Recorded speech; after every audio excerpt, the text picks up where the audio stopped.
Wolverhampton Wanderers have had an awful Premier League campaign so far, picking up just 2 points in the first 15 games of the season, and they are still in the FA Cup because that haven't started yet, but they are also knocked out of the Carabao Cup.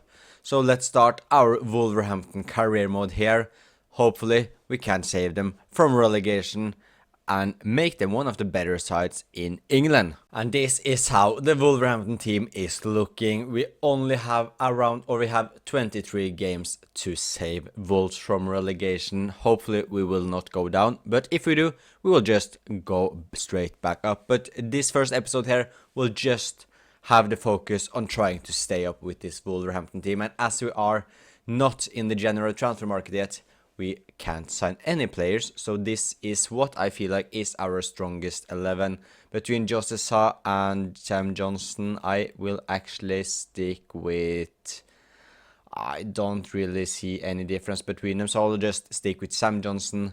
Chatuta is our right back, he is 74 rated. We have Kirechi, we have Agbadou, who will actually put as the right centre back, and then we have club captain Totti here, who is 75 rated, so he is on the lower side. Kreshki and Agbadou are both pretty solid, so I'm very happy with the pair of them. Chatuta and Bueno are on the lower side, but not too old of players, so hopefully they can grow into some decent players. And our midfield with Andre and Joao Gomez is two very, very good midfielders. Then we have Bellegarde here, who is alright. We also have Arias, but he is not a central midfielder, so we have to use Bellegarde here.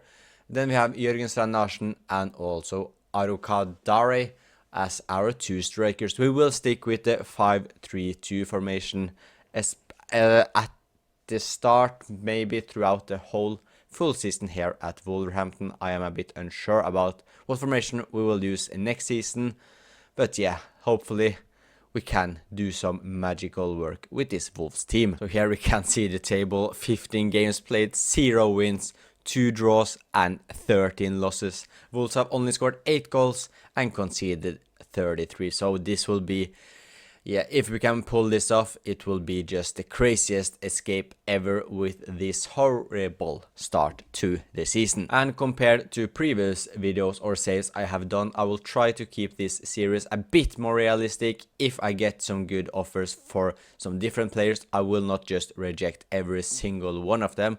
We may see that our star players, if we get a great bid for Agbadou in the winter transfer window, we may sell him. Same goes for Strand Larsen, Gomez, Andre.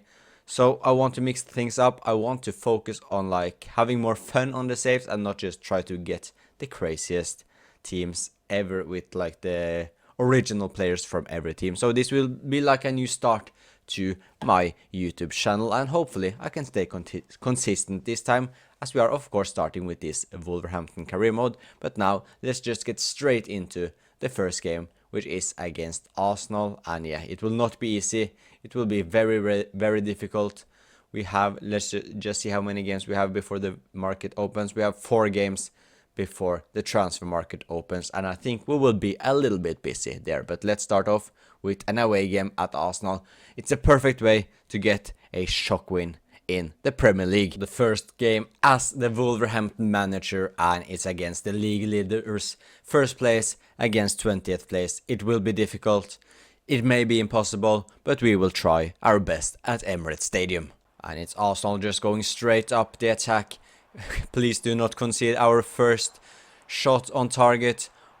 Thankfully, Bueno did a decent job there with a good tackle at an important time. Andre to Bueno.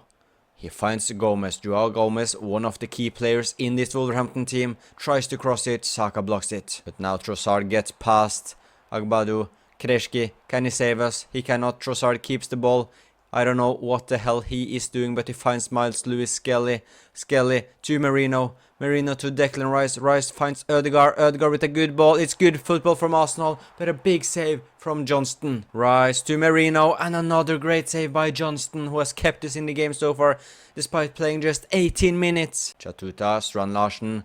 Chatuta, can he score our first goal? Raya saves. Ødegaard to Bukayo Saka. Bueno with a big tackle once again. The cross to Saka. Saka heads it wide. Gyökeres. Victor Gyökeres. He finds the back of the net. And it looked a little bit promising. It took 42 minutes before Arsenal scored. And Victor Gyökeres is the goal scorer. We've been alright so far. We don't really expect to pick up anything from this game. But it's frustrating that they score right before the first half ends. Bellegarde, he crosses it, and we have scored. And I'm sorry I can't remember your name. Tolu is what it says on the kit. Tolu Valasse Arukodare scores his first goal for Wolverhampton against Arsenal at the Emirates, and hopefully this is the start of the magical comeback for Wolves this Premier League season. It's a pretty decent goal. Good job from Bellegarde who finds Tulu in the box. And Subimendi scores from a header. I did not expect that to go in.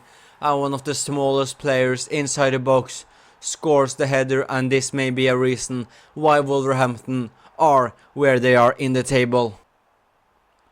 Trossard, and it's 3-1 to Arsenal. We are losing. And yeah, not really a surprise. But I was hoping we could get something from the Emirates. Tuta to Bellegarde, who's already got an assist today, finds Andre to Wang Hee-chan. It's a decent attempt by our striker. And the cross is the last thing that happens this game. Saliba gets it away. Do we get the head on it? No, Trossard does.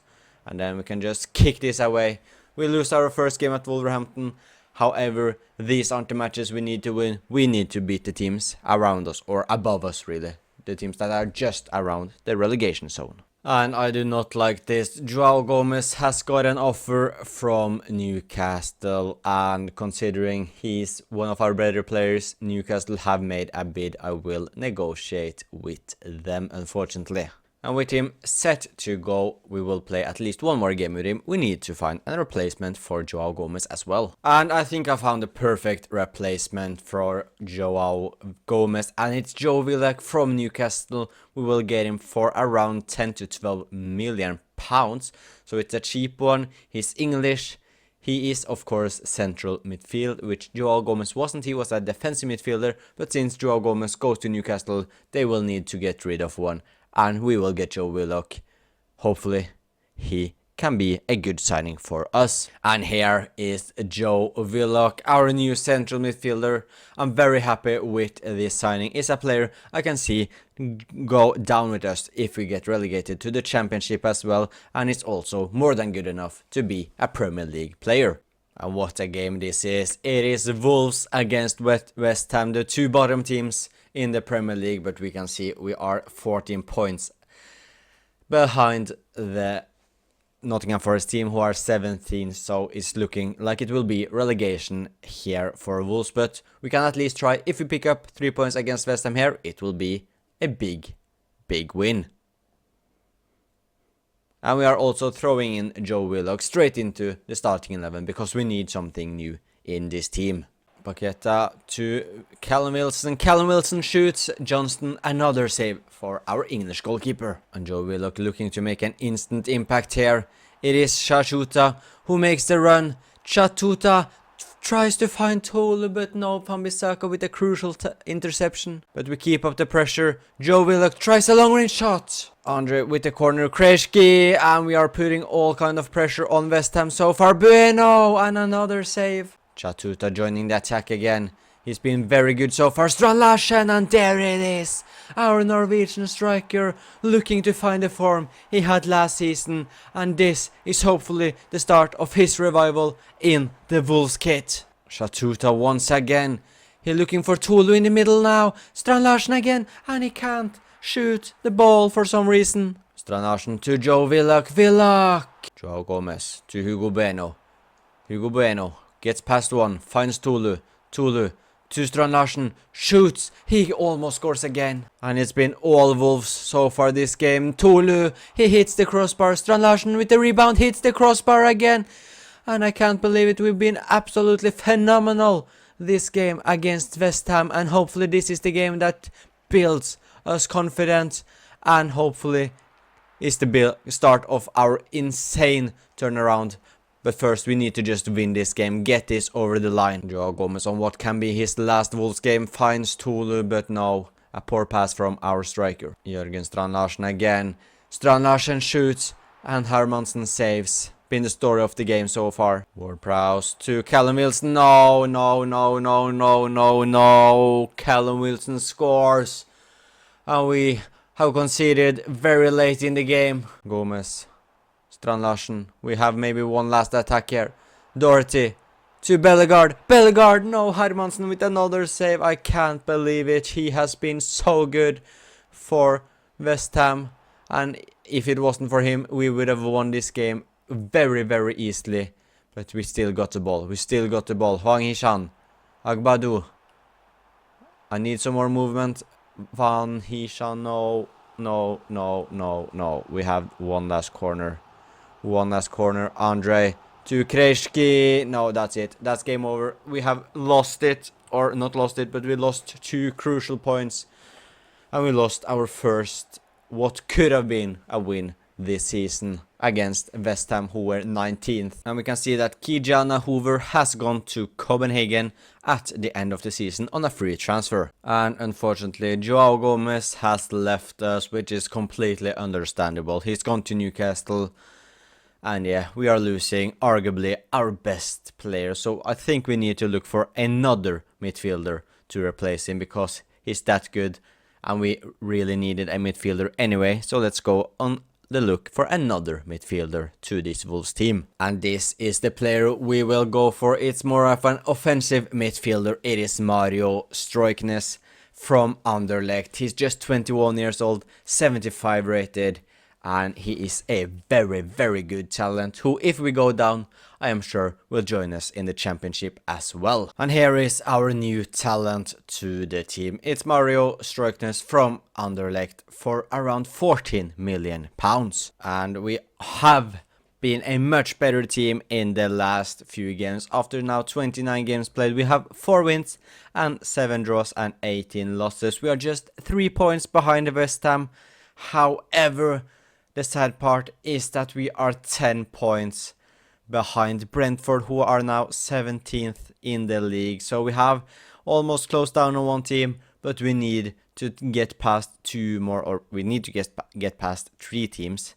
However, West Ham, we are now very close. But if we beat Brentford, we will just be 7 points behind them with 8 games to go. It could be possible, but it certainly will be difficult. But just look at this solid run here after we lost the game to, who was it against? Was it West Ham? Or we drew last minute. We have picked up 3 points against Everton, drew on to Bournemouth, won against Chelsea, Forest, Aston Villa, and also picked up a point against Liverpool.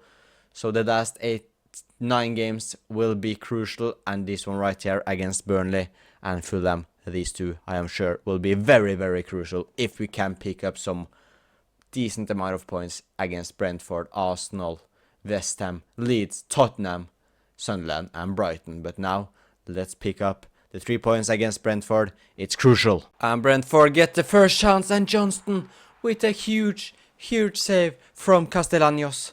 The shot. Coyote gets into the box and Coyote scores. We really let Brentford's right back cut inside and score on his weaker foot. Wolfe joins the attack, finds Joe Willock. Willock gets into the box. Joe Willock is forcing Keller to make a big save. Andre's corner to Kreshki, and that's a goal. That's more like it, and we are back into the game. Andre to Strand Larsen, and we are in the lead. We have taken the lead at the London Community Stadium, and this is either have a chance to stay up, or we can really write our name into the championship next season. If we want to have a chance, we must win this game, and so far we are on the right track with Larsen's goal. Damskar gets into the box, he shoots, and Johnston is there once again. Stroiknes with that through ball to Tulu. Totti who joins the attack, but straight at Ayer. Andre, Stroiknes keeps the ball to Wolfe, to Andre, to Stroikens. And is that a penalty? No, it's a free kick, I think. Yeah, it's a free kick based on the reaction from the ref. Oh, it's a penalty. It's Strand Larsen, our striker. he can do it. He can give us 3-1 lead, and he does. And we are on the track to win against Brentford in a must-win games, and Strand Larsen is up to 11 goals scored this season. He's been phenomenal ever since we took over Wolves. Castellanos to Schade. Kreshki tries to tackle him, but Schade keeps the ball. Schade with the cross. Johnston gets a hand on it, and we get it away. Castellanos shoots, and that is a brilliant finish from the Argentinian striker. And Brentford now just need 1 goal, please. Don't let us bottle it once again. Don't let him score now. Don't let them score now. And Johnston, he doesn't let himself get shipped, and that is game over. And Wolverhampton still have a very solid chance to survive the Premier League with this win against Brentford. And the positive things is that we are not last anymore. That is West Ham. However, the negative thing is that we are 5 points behind Brentford and 6 points behind Leeds. So yeah, to survive it doesn't look possible right now. We will give it our all, but when you have conceded 70 goals in the Premier League in a season, yeah, it will just be impossible. But if maybe, yeah, let's hope Leeds win and West Ham win, then we beat Sunderland. We are just a couple of points away, but we need all of the results to go our way, as well as us beating Sunderland and also pick up more points towards the end of the season. Yeah, let's give it a shot, but yeah, it doesn't look promising as of now. Willock looks to give us a good start, but the cross hates no one. Strikens. Tulu finds Strand Larsen. Strand Larsen again scores, and we are in the lead once again. There is still hope at Molineux Stadium. And Sunderland looking a little bit weak in defense here. Tulu gets past one. He tries the shot. Roofs with the save. Traore, Bertrand Traore. He shoots. And Sunderland are back in it. Sunderland are back in it. We could have and should have scored more. But now it's Sunderland's turn to attack. And of course, they find the back of the net. And can we maybe get one more goal before the first half ends? With passes like that, we will never score another goal. Stroikens. He finds Tulu. Tulu, he shoots and he scores! And we are back in the lead.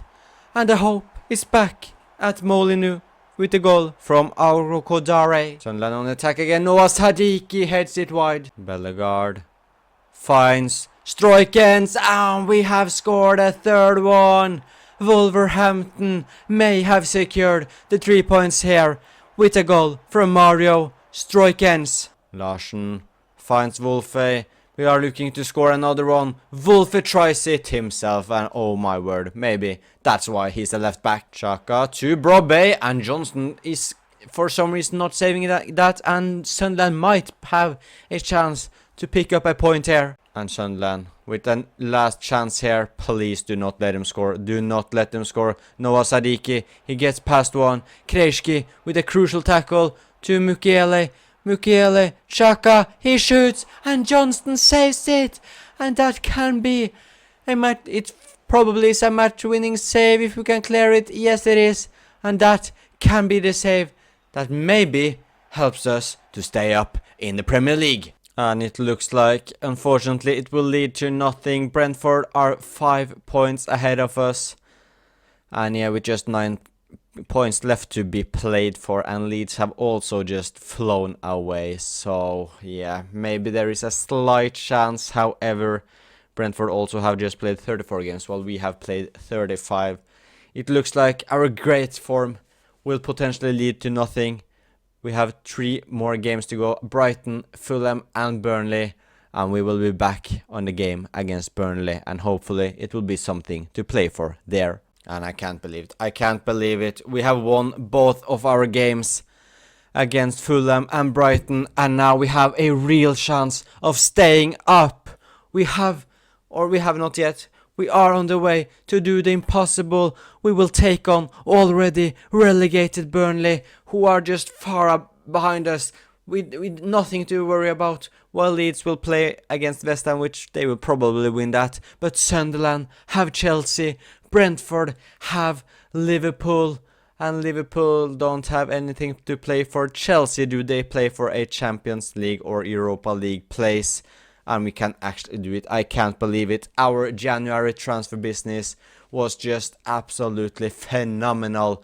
With, of course, it was not ideal to sell Joao Gomez, but signing Joe Willock and Stroikens looks to be fantastic, and the fact we managed to keep Strand Larsen, Agbadou as well. Yeah, everything to play for in this insane Premier League final. It's Burnley against Wolves, a win here, and I am sure one of the 4 teams above us will drop some points. It's going to be the craziest finale Premier League final ever. It could be the greatest escape ever. And these are the 11 players that can be heroes for this Wolverhampton team. It's our strongest 11, the 11 we've used most of our games since we took over, and right now I am very, very happy we stayed with 5-3-2 and didn't change to 4 at the back or use the wingers, because this has worked phenomenal. We have been pretty decent defensively in the games we've simulated as well.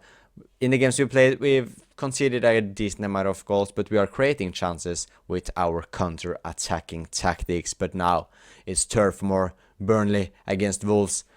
3 points is all we need. 3 points is what we will go for. Strand Larsen to Willock. We look to get a very good early start here at Turf Moor to Tolu. Tolu shoots and Dubravka saves.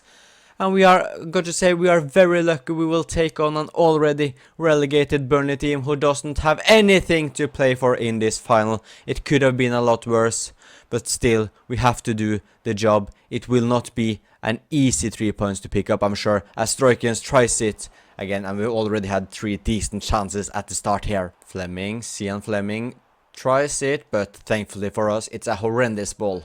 Fleming, Hannibal, back to Fleming, Cian Fleming, to Florentino. It's a horrendous pass or shot, but he was offside anyways.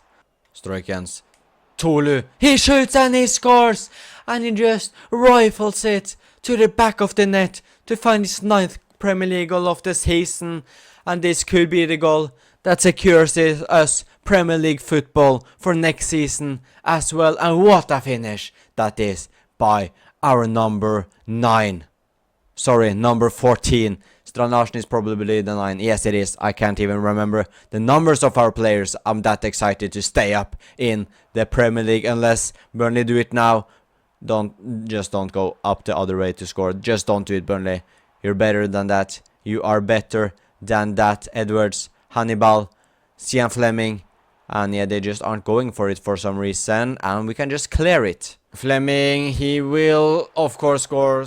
He scores 4 minutes at a time when they were just added 1. I can't believe this. Yeah. We are back. We are back equal again. And yeah, it may be that 1 point is also enough for us to stay up, but 3 points basically secures it. Tresor against Agbadou. Back to Fleming. Fleming shoots and he has scored a brace. We have completely fallen apart here. Just right before halftime and also in the start of the second half, and right now we are going down. If it's Burnley that is costing us Premier League football next season, if it's a Turf Moor after we've climbed back up, we picked up an immense amount of points, we've taken against all of the teams, we just needed a win on the last day to get Premier League football next season, and if it's Burnley that stops us, I will be very, very, very disappointed and very upset. But Chatuta, can he be the hero? Not with chances like that. And now we are on the counter-attack. Joe Willock. Chatuta is with him on the right-hand side. Chatuta, he finds Larsen. Larsen shoots. Dubravka saves. Tolu, he can do it. He can score again. No, he's offside. No. Marcus Edwards. He does some skills, finds Fleming, who has been the guy who has maybe ruined Wolves' hearts, and that's it. That is the dagger. Wolves are going down. We are going down. We have bottled it against Burnley, who are already relegated, and Edwards scores his first goal of the season. And yeah, I don't know what to say. We have done it. Yeah, we have bottled it for ourselves. Only ourselves to blame, Andre. Maybe there is one last hope here. No, nope. That's it. That's game over. And we are going down. We have went down. We are now in the Champions League next season. And yeah, despite Johnson making that save. Unfortunately for us, it doesn't mean anything. Wolverhampton Wanderers have been relegated from the Premier League. And yeah, here we can see it. 37 points. Wasn't enough. It was enough, but our goal difference was just way too poor. A draw would have been enough for us against Burnley to stay up. If we won, we would have finished in 15th place, but we lost at Turf Moor to send us down to the Championship. It's heartbreaking. It's absolutely heartbreaking, because just look at our great form. We won, let's see, we won 1, 2, 3, 4, 5, 6 of our last 9 games. We won 6 of our last 9 Premier League games, only for us to lose 3-1 to Burnley. Yeah, Championship it is. And the saddest thing about that is that a lot of these players will probably leave. I can't just have Strand Larsen to stay at the club. Stroikens maybe, Willock maybe, Andre will probably leave. Krejci will leave as his contract runs out because he was only here on loan. Agbadou will potentially leave as well. So yeah, hopefully we can at least keep someone. But yeah, that means next season will be in the Championship, so we will rebuild Wolverhampton there. And also, as we can see, Krejci will of course leave the club. Hoover will leave, and Doherty will also leave the club as their deals runs out. Just let's go through the stats. Strand Larsen and Aro Kodare scored 13 goals each. Krejci scored 5, Willock scored 5 and got 2 assists. Stroikens 3 goals, 4 assists since he joined. He was a big signing for us. And Willock also was pretty average, to be honest. But Stroikens very, very happy with that signing. So he will for sure stay with us. I will not accept any offers for him. But yeah, that is heartbreaking. I don't know what to say. We really got relegated to losing to Burnley. We had the same amount of points as Sunderland. But yeah, that's it for this season. It looked so promising that we were able to save Wolverhampton from relegation with us picking up like 6 wins in our last 8 Premier League games. We ended the season with a loss to Burnley, and unfortunately that loss ruined everything as we finished the season on 37 points, which was the same amount as Sunderland. However, it was not enough to stay up in the Premier League, so now we got to rebuild Wolverhampton in the Championship. And 3 players will leave the club as their deal runs out. It is Matt Doherty, Kijana Hoover, and also Ladislav Krejci, who has just been unknown as us, and it's a shame because he was actually pretty good. But yeah, he will leave because there is no way he is going to join the Championship. And this is of course how the Wolves team is looking like. And to be honest, this team is just way too good for the Championship. And there is no way some of these players will join us when we are down. I'm talking about Strand Larsen, he will probably leave. Aro Kodare will potentially leave as well. Same goes for Andre. Agbadou potentially as well. Maybe even Bueno. Chachua. Sam Johnston, he will probably stay, to be fair. But yeah, the only player I will not accept a single bid on is Stroikens, because he was superb when he joined us last season. And we also signed him because he's a player I can see join us when we are now down in the Championship.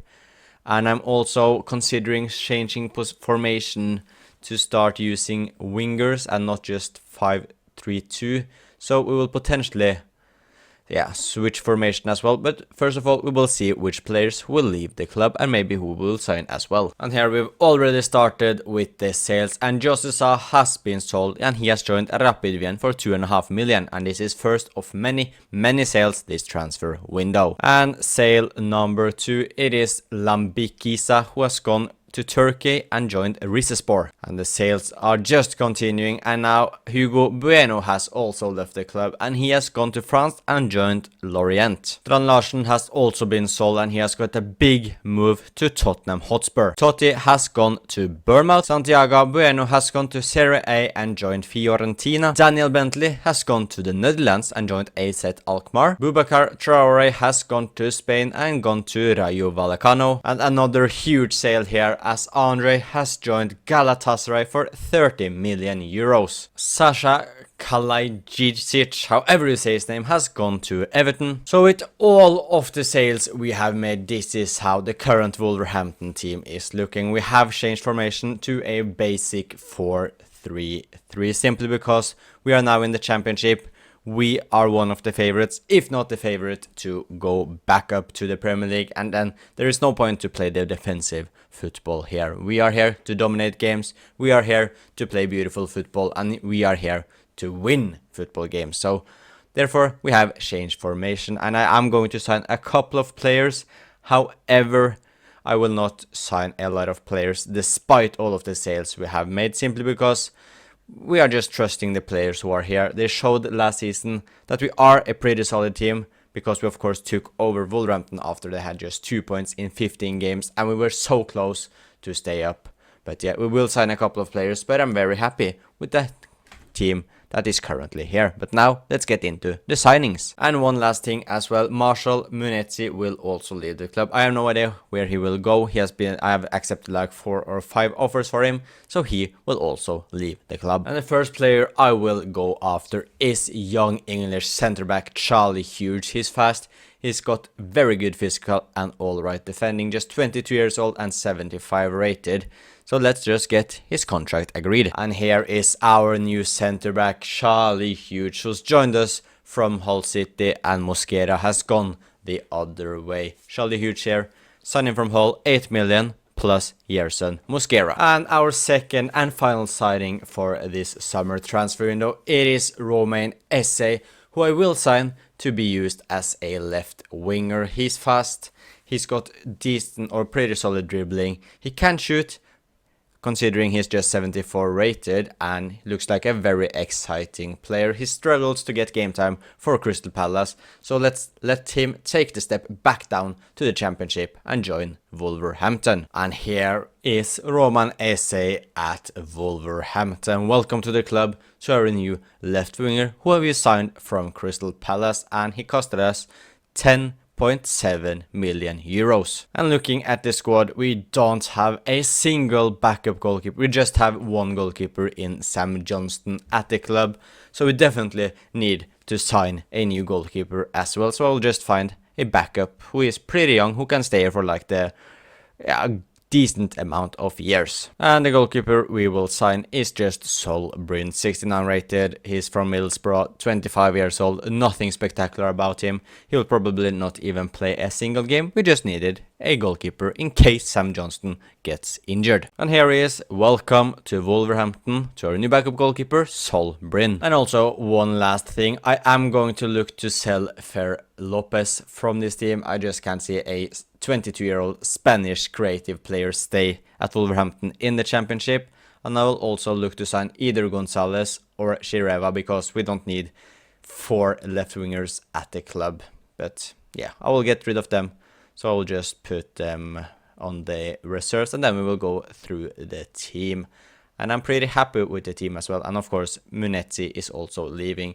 But this is how the team is looking for the championship season. We have Sam Johnston in goal, Shatuta as our right back, Wolfe as our left back. We have new signing Hughes here as our centre back, 22 years old, 75 rated, 73 pace, 75 defending, 80 physical. Agbadu is staying at the club, and therefore he is our new club captain. He's got just immense stats, and I'm happy that he is staying here. And our midfield is the one I'm the most happy about. We have Joe Willock, we have Tommy Doyle, and we have Stroikens as well. All pretty young, Willock being the oldest, 26 years old. Then Doyle is 24, and Stroikens is just 21 years old. So I'm pretty sure we have the best midfield in the championship. Our right winger is Arias, will get a lot more game time this season simply because we are now using our right and left winger. Our striker, Arokudare, is staying at the club as well, and I'm very happy with that. If it was up to me, I would have kept Jørgen Strand Larsen simply because, yeah, I have I'm Norwegian, so, you know, with Strand Larsen being Norwegian, it would have been a better player to keep. But Arokudare is staying. I'm very happy with him. He was pretty decent last season. And then our new left winger is Roman Esse, 21 years old, 82 pace, 68 shooting, 76 dribbling, left-footed. So I'm very excited to see how we are going to do it in the championship. And here we have the confirmation of Munetsi leaving as he has gone to Al Hilal for 5.9 million. And we of course still have more sales to go through as well. Fer Lopez has gone to Bundesliga and joined Hoffenheim. And let's just quickly go through the business we have done. We of course sold Traore, Totti, Sa, Munetsi, Lopez, Lambikisa, Larsen, Kalajic, Bueno, and another Bueno, Bentley, Andre. So a lot of players have been sold and we only signed 3 players, which was of course Bryn, Charlie Hughes and Esse from Crystal Palace. So it's been busy at Wolverhampton. We've sold a lot of players and only replaced them with 3, but we are now in the championship. We just couldn't keep all of these players. We had a way too big of a squad, so a rebuild has been done as we are now ready for the championship season. And as we can see, the season has already started as well, with us currently staying in 8th place. We have won 2 games, drawn 1 and lost a game as well to start off the season. I don't care that we are 8th now. The championship is of course always extremely close. So as long as we get promoted this year, I will be more than happy. And now we have a home game against Blackburn at Molineux Stadium, and we of course want to win. We are the favorites, so let's go out there and pick up all 3 points to get up to 10 total points in 5 games in the championship. We are keeping the ball well here early on in the game. It's Tommy Doyle on the ball. He looks to find Esse. Esse on his weaker foot straight at Tooth. Esse finds Stroikens. Back to Esse. He finds Stroikens again. Stroikens to... Oh, he tries to find Willock, but the pass is way too poor. Willock now inside the box. Finds Arias. And another save by Tooth. Todd Cantwell. Todd Cantwell for Blackburn. Their first shot. And it's a mistake by us. It's... I don't know what Johnston and Hughes is doing, but Cantwell has scored and given Blackburn the lead. What is actually going on here? Cantwell shoots. The ball hits Hughes, who just gives Cantwell the ball back. Yeah. This is the championship. You never know what is going to happen in this league. Blackburn on the attack again. They're looking to score another one. And Morishita thankfully shoots wide. I say Wolfe joins the attack. Wolfe gets the ball. He looks to find Talu, but the pass is poor once again. And it's been a difficult game for us so far here at Molineux Stadium. However, the attack is still going on. Stroikens to Tulu. We need some support. No, we don't. He does it himself. Our number 14, Tulu Arukade, scores with a wonderful goal, and that is a interesting celebration by our striker. He didn't need the support. He did it himself, and we are back in the game. Arias finds Arukudare to Esse. Back to Arukudare. He shoots again, and it's a save. It's so close to be a quick brace. Blackburn with one last attack before the first half ends, and it's straight at Agbadou. Stroikens, he just runs it himself. He finds Arkudare to Willock, to Arias, and he scores, but he is offside. Arias is off, and it's not 2-1 yet. Joe Willock. Arias. Arkudare, back to Arias. And now he can score. Now he can score, but it's straight at the goalkeeper. And it's Mane who's coming straight on from the bench. Can he do it straight away here? Mane, he shoots. Oh, it's so close from Mateus Mane to show his impact straight away here against Blackburn. Blackburn. Oh, thankfully it's a poor shot, but now we can start a counter-attack. Johnston finds Mane. Mane to Bellegarde, our super subs here. Playing with each other. Mane makes the run. Mateus Mane, this time, Mateus Mane scores in the 71st minute. The 18-year-old gives us a great lead at Molineux. And that is exactly why we are trusting our young talent. Our number 36 scores straight away. And it's Mane on the ball again. Can he do something again here? The young English winger. He finds Bellegarde to Tommy Doyle. Doyle tries the shot, but not the best of attempts. And now Blackburn are looking to score a late equalizer here. Cantwell, Agbadu is showing his class. He's showing why he really is too good for the championship. But it's Roykens to Gomez. Tolu, no! You have to score that! Huge. Yeah, what's happening? And we are just keeping the ball here, wasting a little bit of time. We are just keeping it well here, showing why we need to keep the ball, because if not, they can go on the counter-attack unless we score now. And Stroikens, what a way to end this game. Wolverhampton have won 3-1 against Blackburn. And that win against Blackburn sees us now climb up to 4th place. However, it doesn't really matter because it's way too early to conclude anything from the championship. 5 games is nothing in this league, but that was a great win no matter what. And we are now in December, and it's of course the derby against the West Brom. As we can see, we are 3rd in the league. We have 45 points, West Ham have 48 and Norwich have 49. So a pretty big game here against West Brom, against our rivals.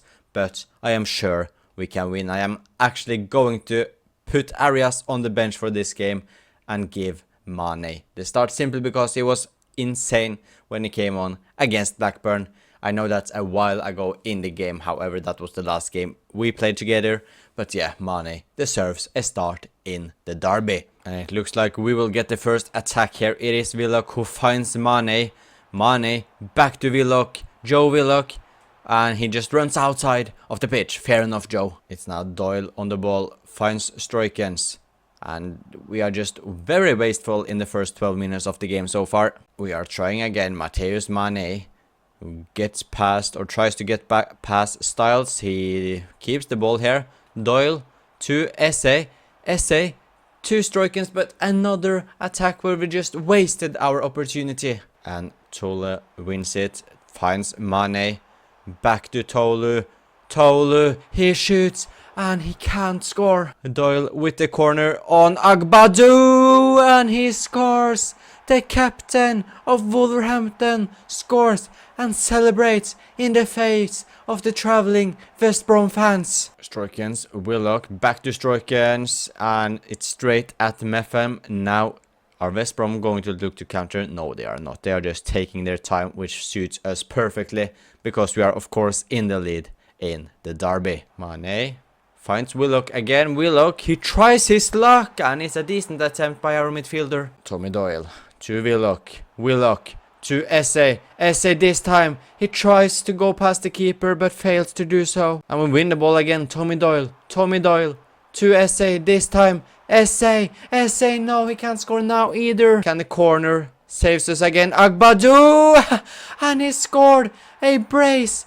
Our captain, Emmanuel Agbadu, scores his 2nd of the day, and it's another corner, and it's a big mistake by West Brom's goalkeeper Griffiths, but we don't care, we take it. It's Agbadu with his 2nd to give Wolves a 2-0 lead. And we are on the attack again. Esse finds Stroikens. He goes inside, he keeps it, he shoots, he scores. West Brom are getting humiliated away from home. Wolverhampton are showing their class. Mario Stroikens with the 3rd one of the night for Wolverhampton. And we are not stopping here. Stroikens to Esse. This time Esse. He just can't score today. It's not Esse's day in front of goal. However, we of course got a captain in here who's already scored 2. He tries the bicycle kick now, but yeah, that's never gonna go in. Luna to Nunez. West Brom looking to get a goal at least, but they just can't. They are not at our level, which we love to see. And now Stroikens, Esse, surely Esse, surely Esse. This time he scores. He doesn't have his 5th attempt or whatever it is saved by the goalkeeper. This one is a goal, and that is also game over. Wolverhampton Wanderers 4, West Bromwich Albion 0, and that is probably my favorite win of the save so far, unless we concede now. Alex Mowat, Johnston saves it, and this will be game over once this corner gets cleared away.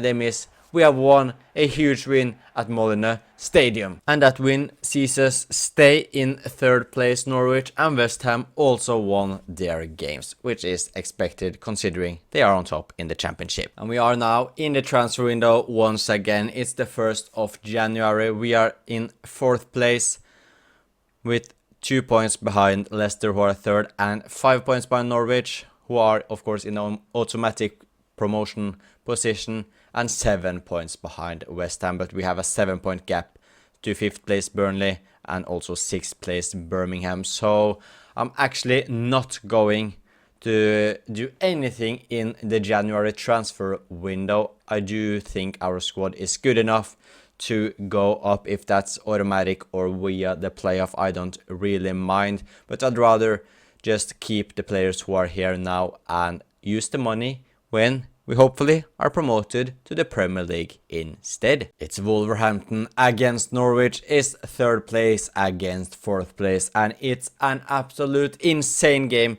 in terms of fighting for the automatic promotion place. We can see if Norwich win, they are above us, but if we win, we are getting in a very good place in terms of getting 3rd place at least, but we want to get inside the top 2. But a win today and I think we can do it. If we fail to win today, I think it will be difficult, but it's interesting fight for the top 2 places. Leicester have 80, West Ham have 75, we have 74, and then Norwich have 72. So a huge game for us.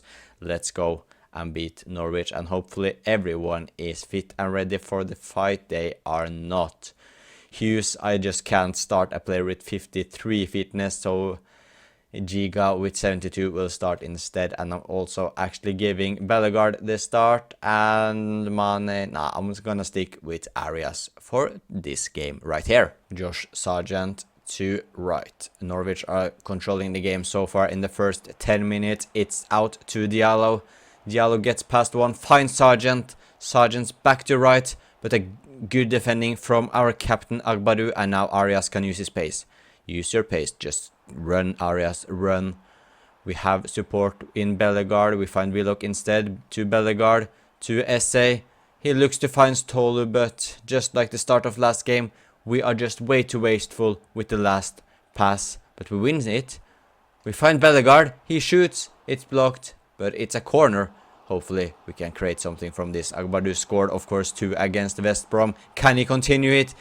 He cannot. Sargent, it's now Norwich. And this guy right here, who a Shartsvow or whatever you say it, but a big save by Sam Johnston. Sargent, Jurasek to Mattison. Back to Jurasek. It's Norwich, all Norwich right now. To Schwartau. But that's a great tackle by, I didn't even see who I tackled with. Anyways, it was a great tackle. And Tolu to Esse. Esse to Mario Stroikens. Stroikens to Willock. Willock straight in Medic. And Agbadu wins it. He goes himself. He finds Arias. Agbadu to Arias. And Arias. And what a save by Grimshaw. That should have been 1-0. Esse.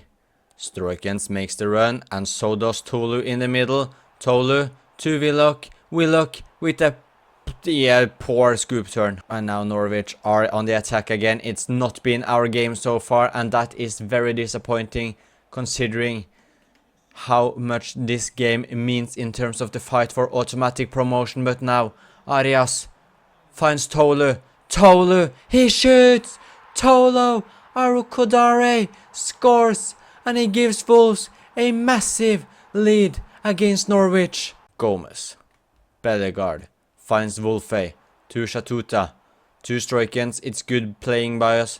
Rodrigo Gomez. Gomez to Tommy Doyle. Tommy Doyle straight at Grimshaw. Agbadu to Bellegarde. Bellegarde, he gets inside the box, he shoots, but it's saved. Can we create something from this short corner? Wolfe to Doyle.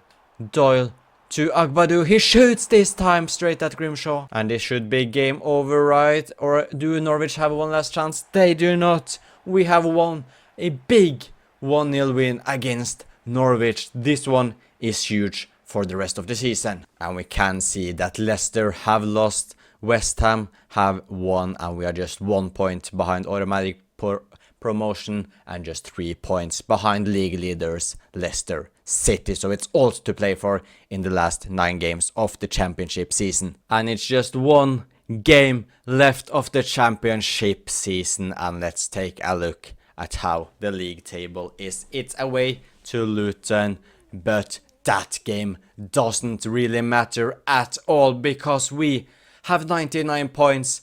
Leicester City have 96, so they will definitely not win the title. Wolverhampton have won the championship title unless Leicester City gets like 20 plus goal difference against Blackburn, and we of course lose to Luton, but we have secured automatic promotion, which was the goal, to just get promoted, but we have done it in an automatic way. And let's just simulate the game against Luton, simply because it doesn't mean anything. It's first against last.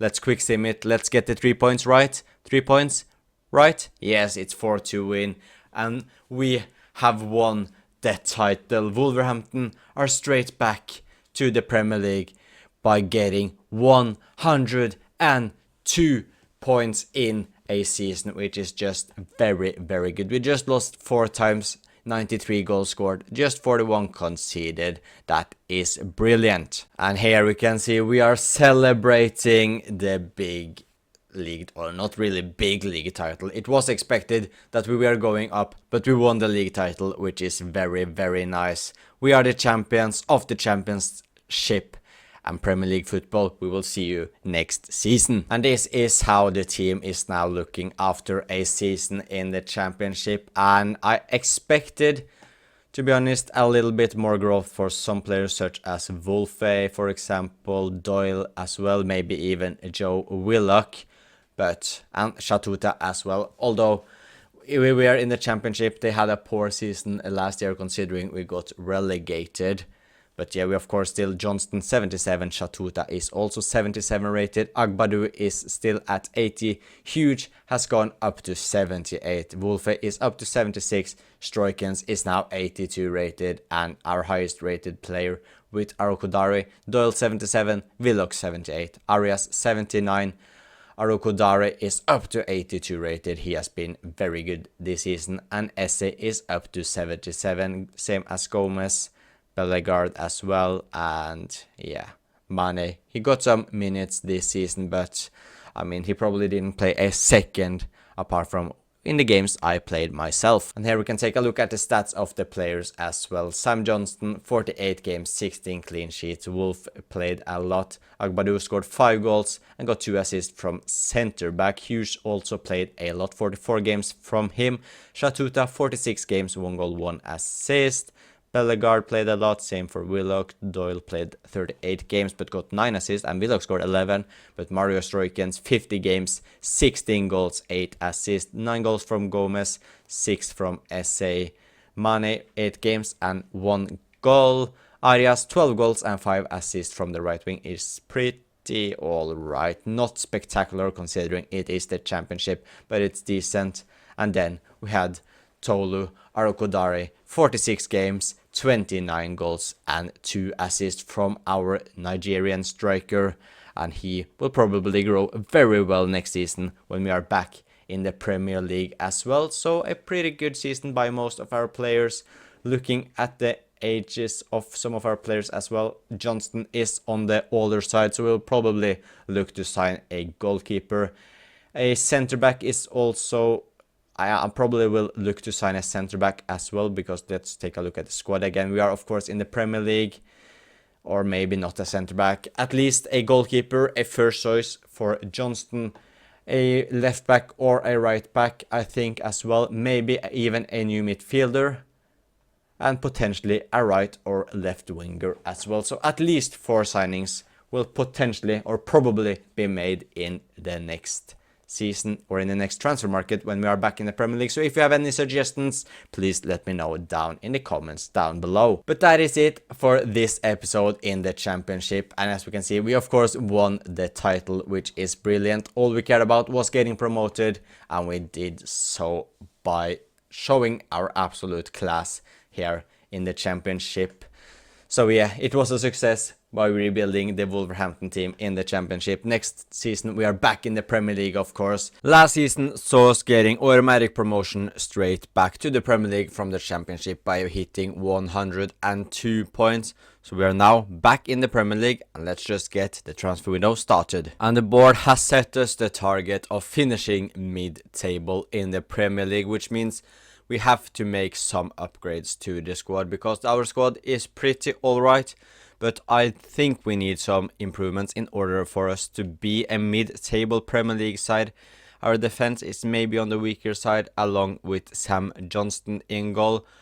I'd like to sign a new midfielder as well, and also a player who can play on the wing, and ideally a right winger, because Eze is young, and the same for Gomez. So our left wingers are young talents who I want to give game time to this season, and Arias is on the older side and hasn't really impressed me when we have played so far. So I will go for a right winger, a midfielder, a goalkeeper, and if we have more money, I will also go for a new fullback, but that will be the least in the priorities. And we have found the goalkeeper we want to sign to this Wolverhampton team, and it's a pretty solid upgrade on Sam Johnston. It's Antonin Kinski.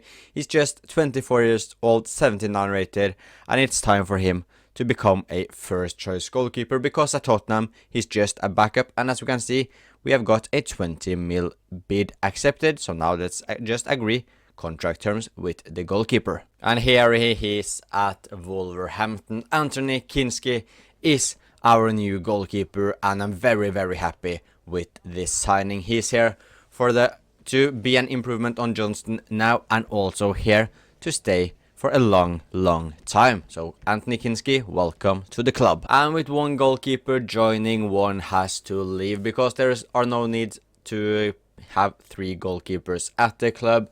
So Sam Johnston has left Wolverhampton after staying with us last season and helped us get promoted back into the Premier League.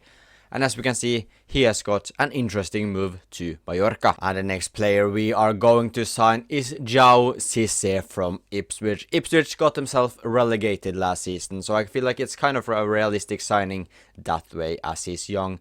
He's got pretty good potential, I do believe, and is also giving us something that we are lacking, a bit of size in our midfield. He isn't the fastest, but apart from that, he's got fantastic all-round stats, and it's only going to cost us, I think, 25 million euros for a 23-year-old young French, pretty solid central midfielder. So welcome very soon to the club, João Cisse. And here we can see João Cisse has joined the club as well, and I feel like the players we've signed so far, Kinski and Cisse, are both players who will improve us now, but also has potential and can stay here for a long time, as we want to become the best team in England.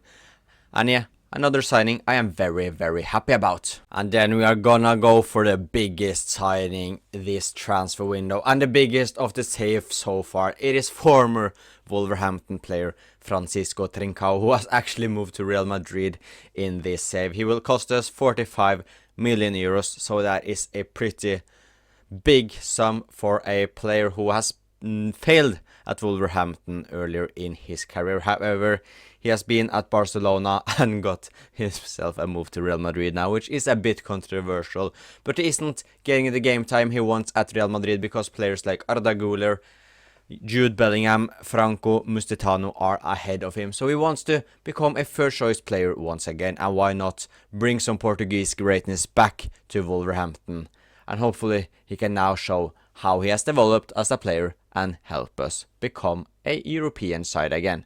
And yeah, 45 million isn't too bad for a 84 rated player who is in his prime and also will grow a little bit more. And I will also just move him to a right winger because that's where he's gonna play in the team. Trincao is our third and final signing of the summer transfer window. We are also not going to sell any more players either because I feel like I want to give the players that are here a chance, and we also don't have too much money on the budget, so I want to let us have a little bit of transfer money left for the January transfer window. We have like 10-12 million left, I do believe.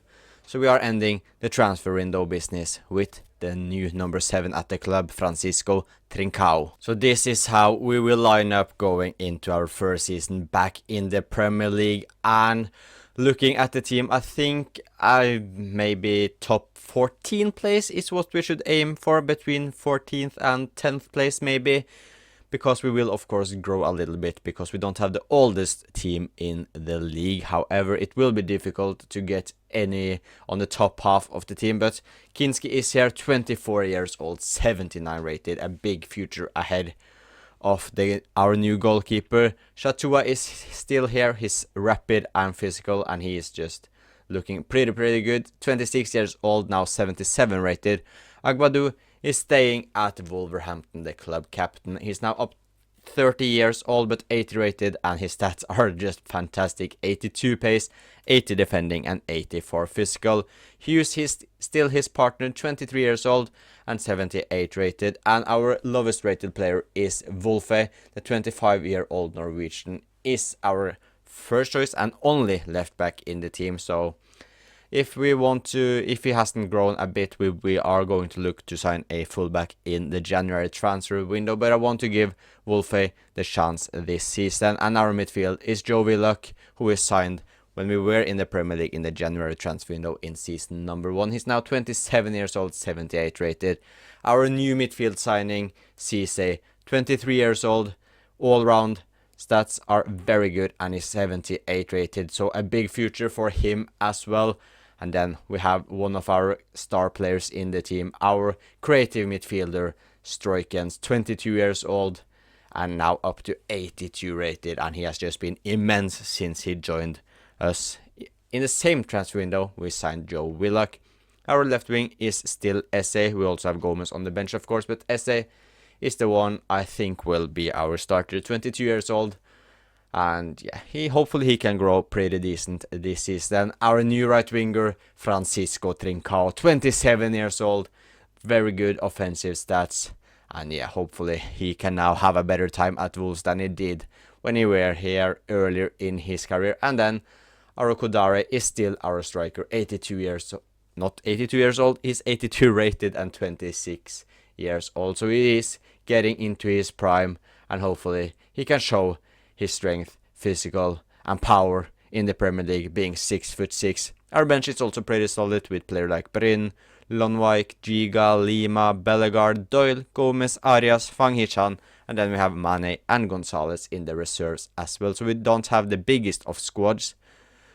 Should have maybe had a left back, but I mean, Lonwijk can play left back if needed. But yeah, let's just get into the season and get on with the first game back in the Prem. We are starting our Premier League campaign with an away game against Bournemouth at Vitality Stadium, so not the most difficult of openings, however, not the easiest of openings either, but we are gonna go for at least a draw here at Vitality Stadium. So come on, Wolverhampton, let's show our class back in the Premier League. And it looks like we are gonna get a chance early on here in the Premier League, just minutes into our comeback.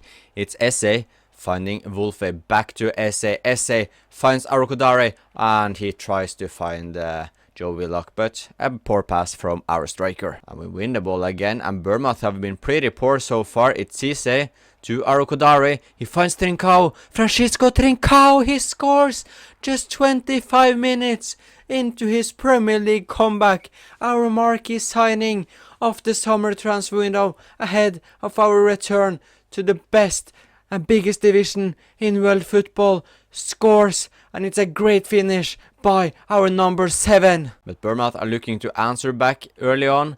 It is Tyler Adams, finds Adli. Adli, he got some flair to him. He tries some skills, finds Gunduzi, back to Adli, and this is horrible defending by us.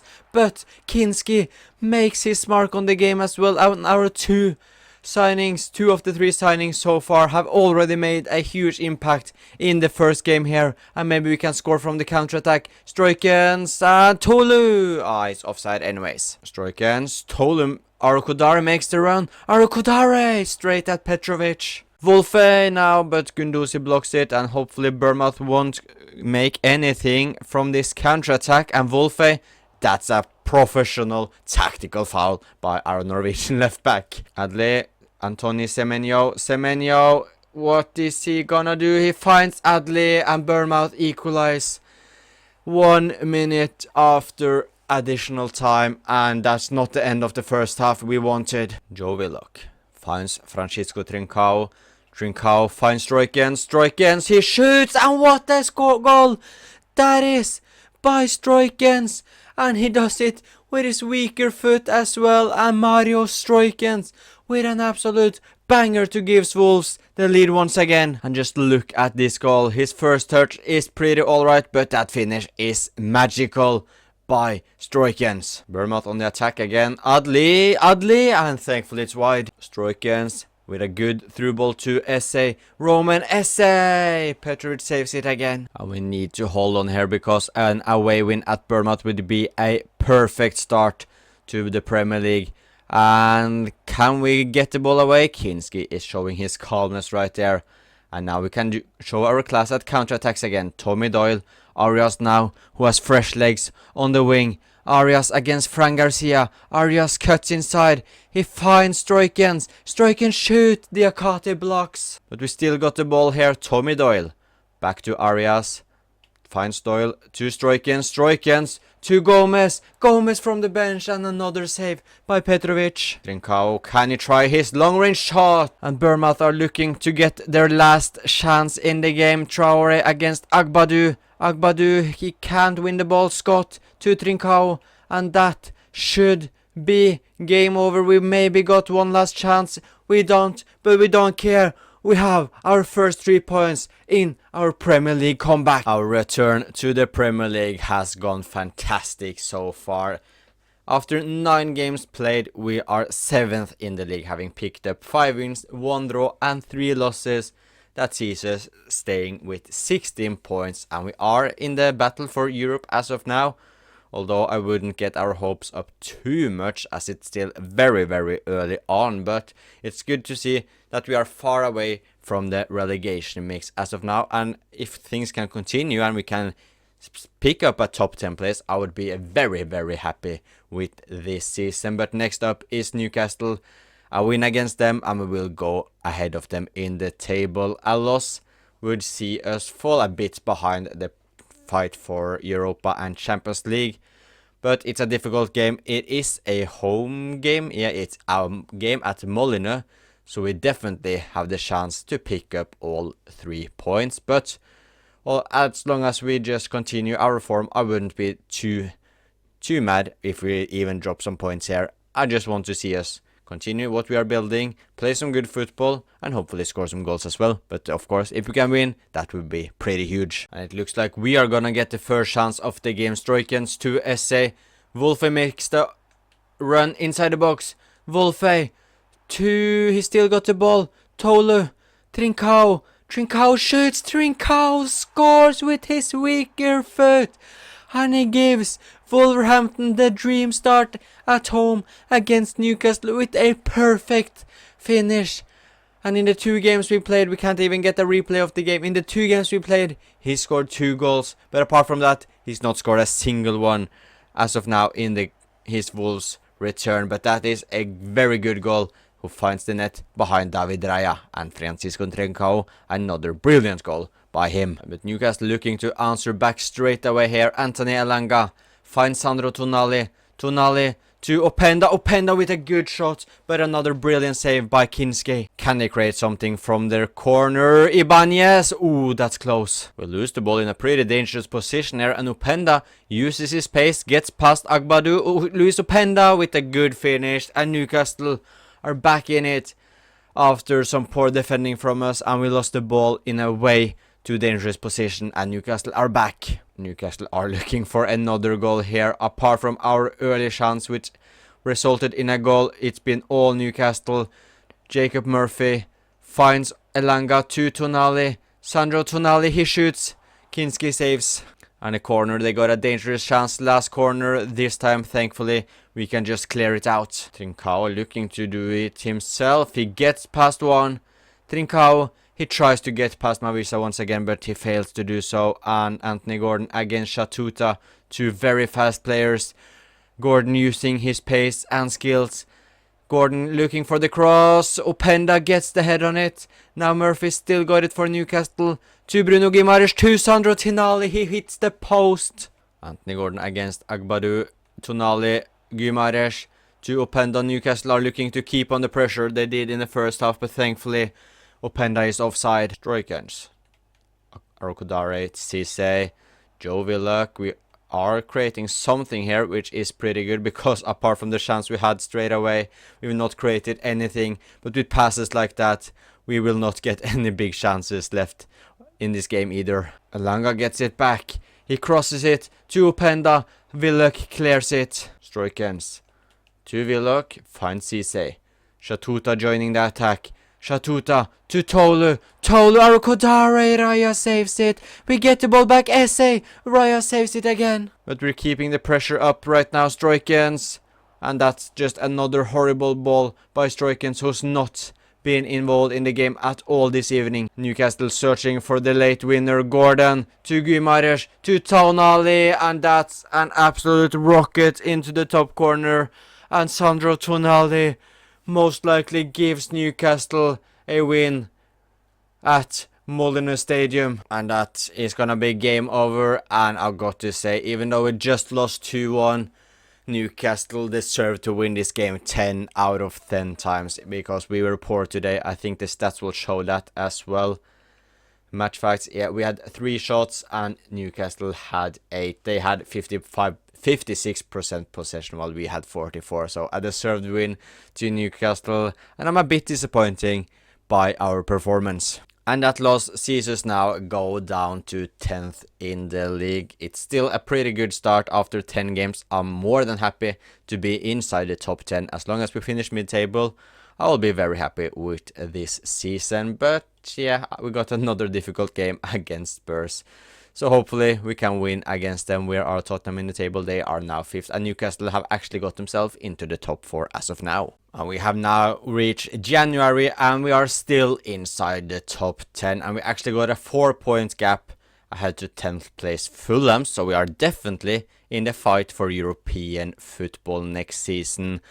And with us having been such a good team so far in the Premier League, I'm actually not going to do anything in this January transfer window. Our squad is looking good. We have a lot of good players, and also, by the way, I've seen that Arias has been brilliant, because Trincao has had an injury and didn't play for a couple of games, and Arias has been just brilliant. He's got like 12 goals or something, so I'm actually gonna convert him to a left winger so he can get some game time as well. But Wolfe has grown well. He's now up to 78. Chatuta has gone up to 79, so I'm just gonna stick with the same team for the rest of the season. No needs to make any changes as it's working very well. But we can take a quick look at the stats of the players, as we can see right here. We can see that Mr. John Arias has scored 12 goals and got 1 assist in 22 games. Arokodare has scored 10 goals, got 4 assists. Mario Stroikens is just showing his class once again. 7 goals and 6 assists. Trincao has struggled apart from the games we have played. He scored 2 goals, but both of them were in the 2 games we have played. And Cisse has picked up 3 assists despite him being a defensive-minded midfielder in our team. Nothing else worth looking at really. But yeah, John Arias has definitely been the surprise player of the season so far. Next up, it is gonna be a game away to Aston Villa. We are still inside the top 10 after 23 games, and Aston Villa are 2nd in the lead, and they are actually in a title fight. So this will be a huge test for Wolverhampton. We are taking on the best defensive team in the league, having only conceded 19 goals in 23 games. However, we have scored a lot of goals, 37, so actually we have scored like the 5th most in the league, the same amount as Aston Villa. So it could be an open game. and we definitely have the chance to do a upset or make an upset at Villa Park. This is the 11, our strongest team on paper. Arias has now also been converted into a left winger, so it will be interesting to see how he will be on the left with Trincao on the right. But come on, Wolves, let's create an upset at Villa Park.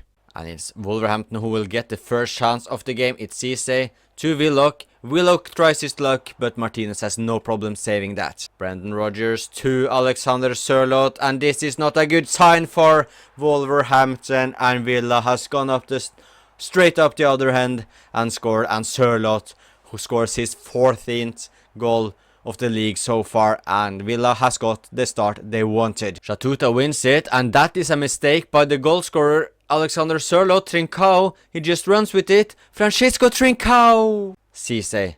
Joe Willock tries his luck again, and Joe Willock with a rocket who finds the back of the net behind Emiliano Martinez, and Joe Willock has equalized for Wolverhampton. Sørloth trying his luck again, and thankfully this time it's not a good attempt by the Norwegian striker. Stroikens making the run down the left hand side. Mario Stroikens, he gets past one, and he tries his luck. A decent attempt by our star midfielder. And it's Wolverhampton who are keeping up the pressure right now. After Aston Villa's dream start, it seems like they have struggled to tackle our pressure. Francisco Trincao, Joe Willock, Agbadu, our captain, our centre back, has turned the game around for Wolverhampton.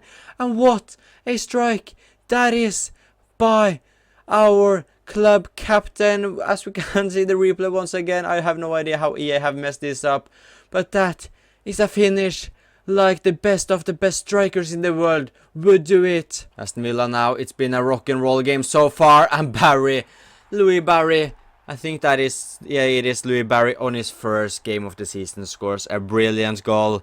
And yeah, after like 38 minutes, this game has already seen 4 goals. And Aston Villa, what? How have they got a penalty?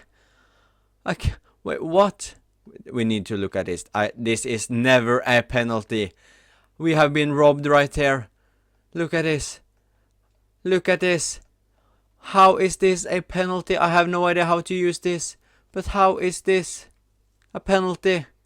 How? It isn't even inside the box. It isn't even inside the box. We have been robbed.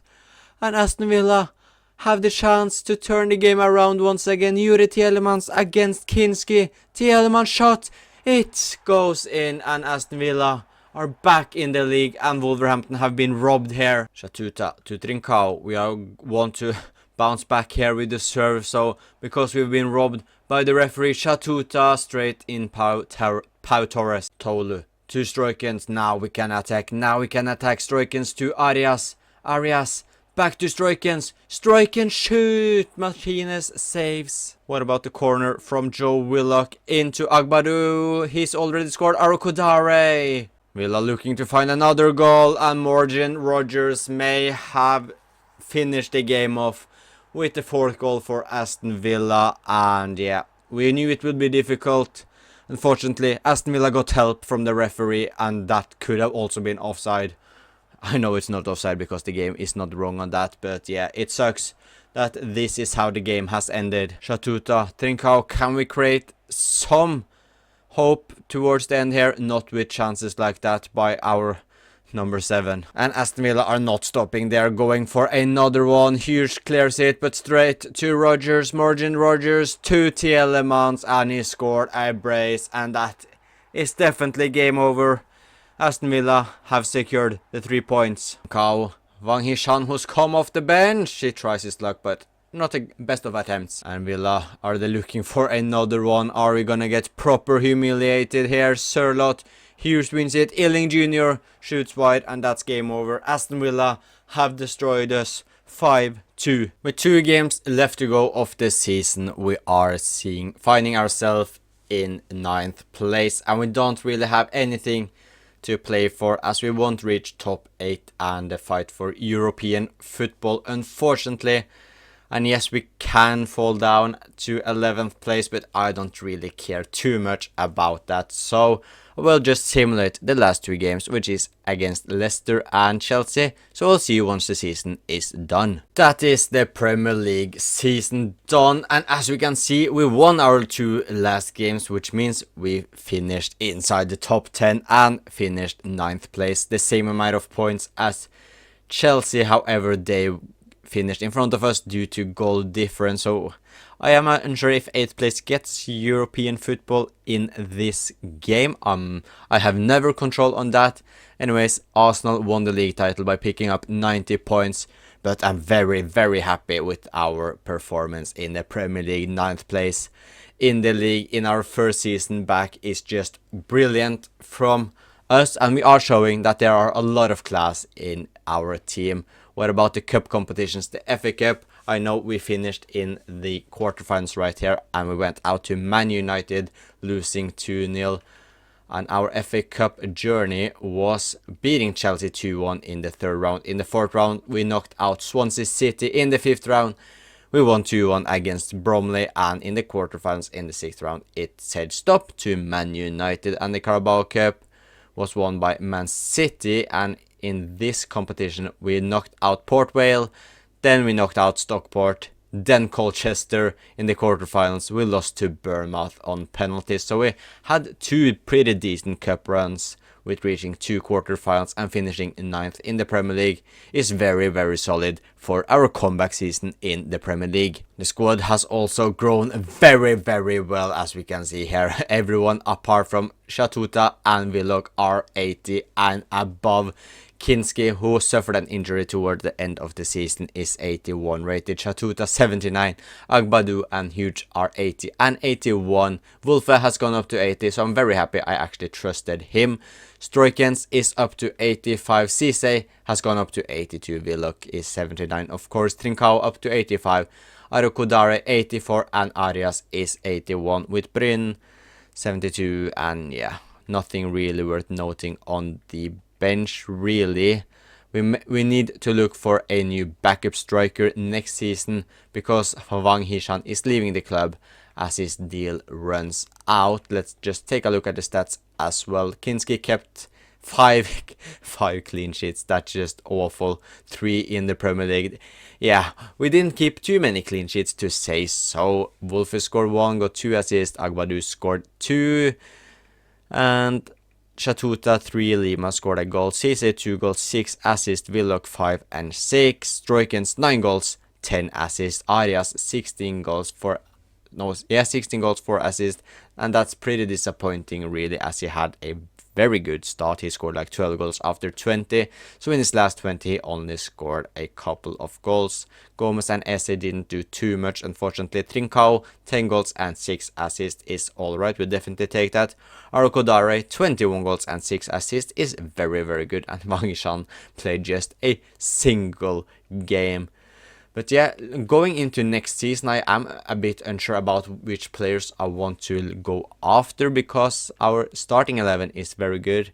It may be that if, for example, a big team goes after Arokodare, Stroikens, or someone else in the team, we may need to replace them, but we definitely need to improve our depth, especially a new striker and potentially a new defender as well. Maybe we will go after a new right back or a new backup center. I don't know. No need to worry too much about that right now. But if any big offers comes in for Arokodare, Stroikens, even Wolfe, Agbadu, Huge, I will need to think about them and most likely accept them if there are offers I can't deny. Our return to the Premier League went very, very well, with us finishing 9th in the Premier League, while we also reached the 6th round and quarterfinal of the FA Cup and also the quarterfinals of the Carabao Cup. So we showed our class in our return, and we are hoping for a pretty quiet transfer window.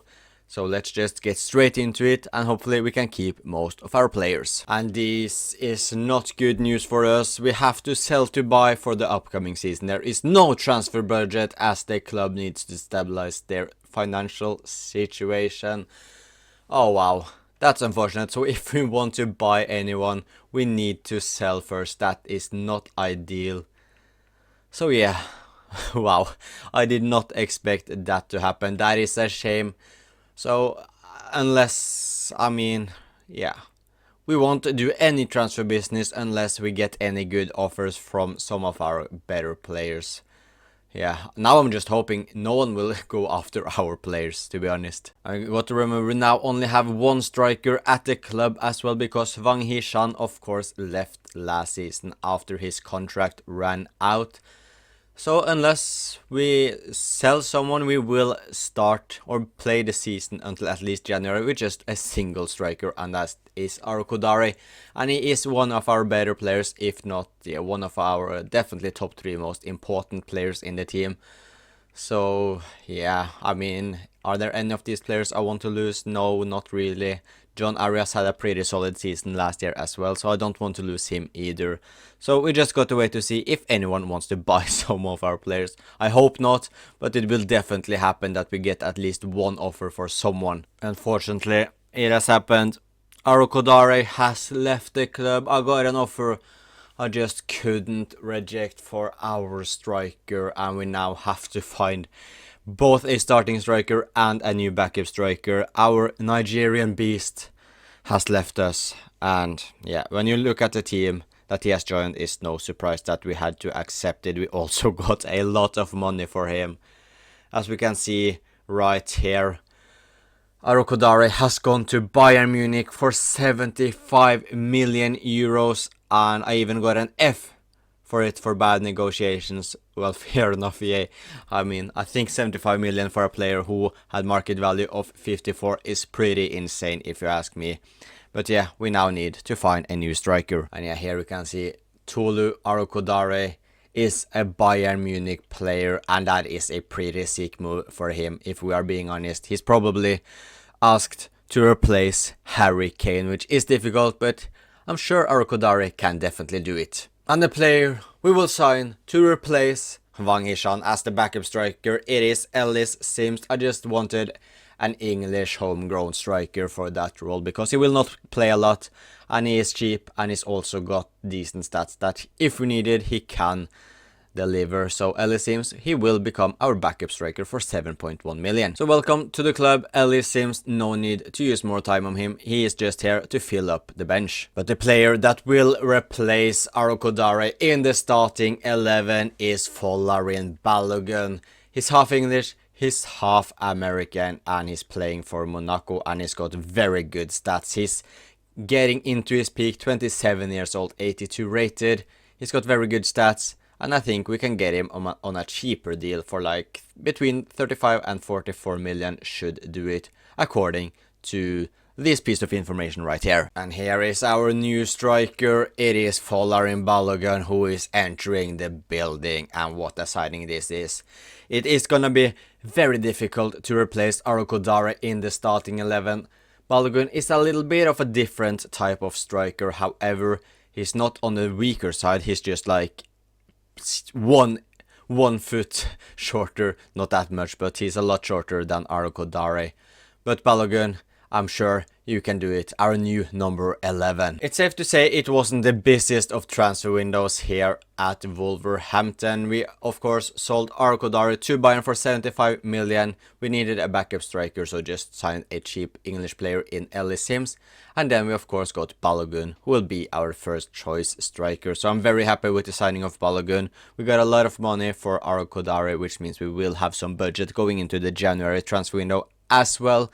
And we also got some money to negotiate new contracts with the player that need that as well. But let's just get straight into season number 2 in our Premier League comeback and season number 4 of this Wolverhampton career mode. So in total there aren't a lot of changes in the team. Our backline and goalkeeper is still the same in Kinski, Shatuta, Agbadu, Hughes and Wolf. Our midfield is also the same, with Stroikens leading the midfield and in terms of rating being 85. Cisse and Willock are still here in the starting 11 as well. On the wings we have Arias on the left, Trincao on the right, and our only signing that will have a huge impact on this save is Folarin Balogun, 27 years old, 82 rated, entering his peak, 84 pace, 81 shooting, 80 dribbling, 71 physical is also decent, so hopefully he can score the goals. It's a big task to replace Arokodare, but I'm sure we found the perfect option. We can also see that the board wants us to finish inside the Europa League spot. So the goal is clear.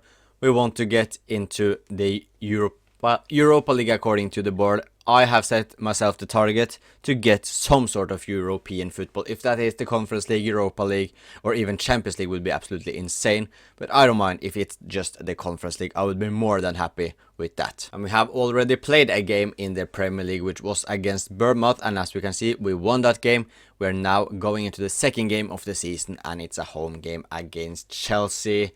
It's not gonna be too easy, this one. Chelsea, if they are on it, can definitely beat us for sure, but I'm hoping the home advantage can help us by beating one of the big six teams. Andre Santos for Chelsea here finds Garnacho, Chatuta wins it, Willock, he gets the ball, and now Chelsea are in a bit of imbalance, but we can't find Trincao, so we just waste that counter-attack. Fofana runs with it into the midfield. Fofana, Enzo Fernandez, he finds Estevao.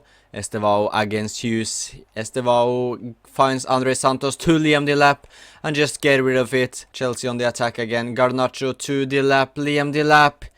He shoots. Kinski saves. Estevao to Andre Santos. Back to Estevao. Estevao. He shoots. And what a save that is by our goalkeeper Kinski. The corner to Chalobah. Heads it over the bar. Willock finding some space in the midfield here. To Trincao. Back to Willock. Trincao makes the run. Is he onside? Trincao is off. Estevao using his pace to get inside the box. Estevao again, he's causing problems for us. Andre Santos, Caicedo's shot is blocked. And Chelsea are just keeping up the pressure right here. They have been the better side for sure. Moises Caicedo.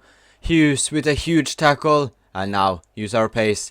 That's a wasteful counter-attack again as we just give the ball away. Caicedo, Wolfe wins it this time. And now, Cisse. Balogun, Stroikens join the attack. He gets the ball, Stroikens. Willock goes on a run, Stroikens goes himself. And yeah, this has just been the story of the game so far. However, we win the ball again. Arias, to Stroikens. Finds Cisse. He tries his luck straight in Santos. Chelsea getting one last chance before the first half ends. Enzo Fernandez with a beautiful ball to Garnacho. He cuts inside. Finds Fernandez again. Back to Alejandro Garnacho. Garnacho loses the ball to Chatuta, and that's it for the first half. Stroikens can use his pace and dribbling skills. He does so, gets past one. He now got a chance. Stroikens, Mario Stroikens! He scores! And he sends the Wolverhampton fans into pure happiness, because this round is a game we definitely shouldn't be leading right here. It's our first proper chance, and Stroikens scores yet again for us, and what a player he is. Caicedo to the lap, and don't concede straight away, guys. Don't concede straight away. That's a big block by Hughes. John Arias down the left. Balogun is with him in the middle. Balogun gets the ball. He shoots, following Balogun. Chatuta to Trincao. Chatuta makes the run. He gets the ball. Chatuta, oh, he's offside. If he wasn't, that would have definitely been 2-0. And maybe we can get one last chance here. No, we can't. And if Chelsea scores now, that will be heartbreaking, because this would be such a strong victory for Wolverhampton. A 1-0 win is done, and we get the 3 points, and this is a huge win and a statement win for Wolves. 11 games into the season, and we are on good track for our goal, which is of course to get European football next season. We are 6th place, and next up is Man City, and if we want to get inside the top 7, it is, as we can see, Fulham being 2nd in the league, we need to beat the teams above us, and also not just win against the weaker side, but we need to get some strong wins against the better sides, or the top sides as well. So next up it is City. It's another home game. We did it against Chelsea. We don't need to play the best of football or do the best of performances. What's important is not to lose and ideally get 3 points, and we want to make Molineux a proper difficult ground to visit. So hopefully City can definitely get a tough game here. Stroikens to Cisse. We are keeping the ball well here. Man City are needing to move, and hopefully we can get them off balance. Willock back to Cisse. Finds Stroikens. Arias back to Stroikens. Joe Willock on the ball once again. Can we create some movement here? Shatuta do so, and he just runs straight into Lewis Hall for Man City. City now on the attack. Is it Savinho? He crosses it to Phil Foden. Foden shoots straight at Wolf. And now we got room here. Arias. Balogun makes the run. Folarin Balogun. Upamecano wins it. We win it high up the pitch. Folarin Balogun. He gets inside the box. He tries his luck. Donnarumma saves it. The corner from Trincao. Looking to find Agbadou. He does! Can we create another chance from the corner? Agbadou once again. And it's another save by Donnarumma. 3 saves in just a couple of seconds for Donnarumma in this game. Cisse wins the ball. He just steals it from Rodri, I do believe that is. And he's just running. Balogun. Oh, Balogun, we have just been way too wasteful when we first got the chance in this game, and it's just been the story of the game. We win the ball, we can create something, but we just miss the final pass every single time. Reinders to Haaland, Haaland to Gonzalez. Savinho crosses it to Haaland. Agbadou wins it, and that's big defending from our captain. And maybe this time we can create something. Stroikens, he just goes himself. Willock is with him in the middle. Willock gets it. Joe Willock. This time it's a goal. And Wolverhampton have taken the lead against Man City. And Joe Willock is our goal scorer. And now we just need to hold on. However, we are looking to create another chance here. John Arias cuts inside. He finds Willock again. Can he score a brace? Joe Willock, he scores a brace. I can't believe it. Our goal was just to hold on. We saw an opportunity to find Arias. And that's 2-0 to Wolverhampton with a brace from Joe Willock. And another brilliant finish from our goal scoring midfielder right here. City looking to answer back here. Can they create something? And they do. It's not game over yet, unfortunately. We just had a 2-0 lead in just a couple of minutes before Erling Haaland scores, as he's decided to celebrate inside the net. And now we're just keeping the ball until right there. We wasted a couple of minutes by just keeping the ball, playing around Manchester City. And now it's into the last seconds of the game. Do not let them equalize right now. Don't.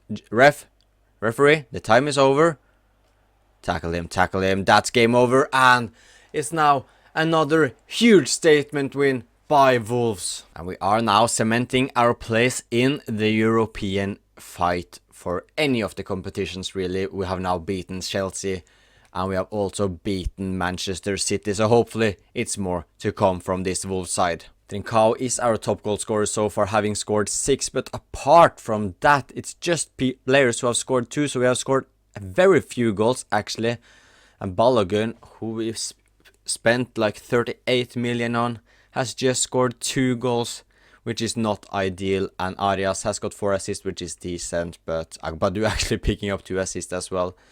But yeah, how few goals have we actually scored in the Premier League? We have had to be defensive secure with 15 goals in 12 games and conceded 11. So yeah, not the best of stats. However, we are at least picking up some important wins. We are now over halfway into the Premier League season and we are definitely where we want to be. We are 5th place with 37 points, and next up it is Tottenham.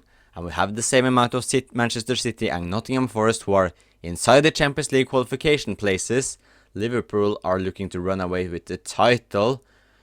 So a win against Tottenham would put us in a very, very good place. But we can't get too complacent because the teams are behind us. They are chasing us.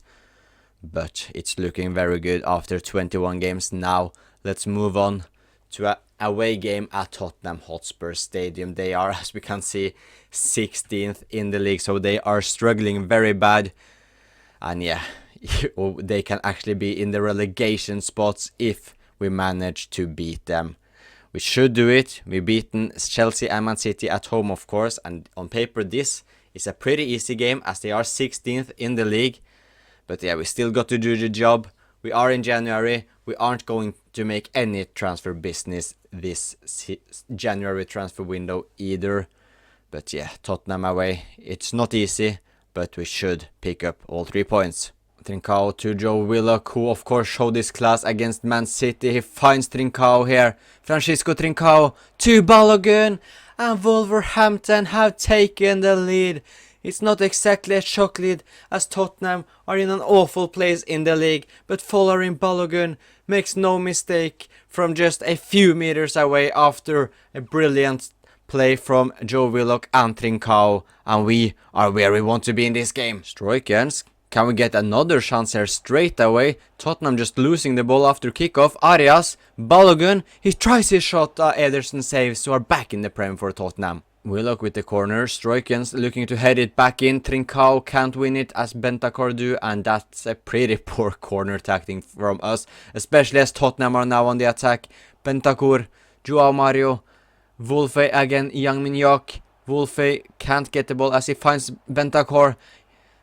Min Yok again on the ball. Wolfe, that's another good defensive interception by our Norwegian left back. Wolfe, he crosses it into the box. Van de Ven wins it, but Cisse gets it back. Stroikens, Joe Willock, can he get past Kevin Dunn? So he cannot. Stroikens does a fake shot, tries the finesse. Folarin Balogun, can he find a brace? He does!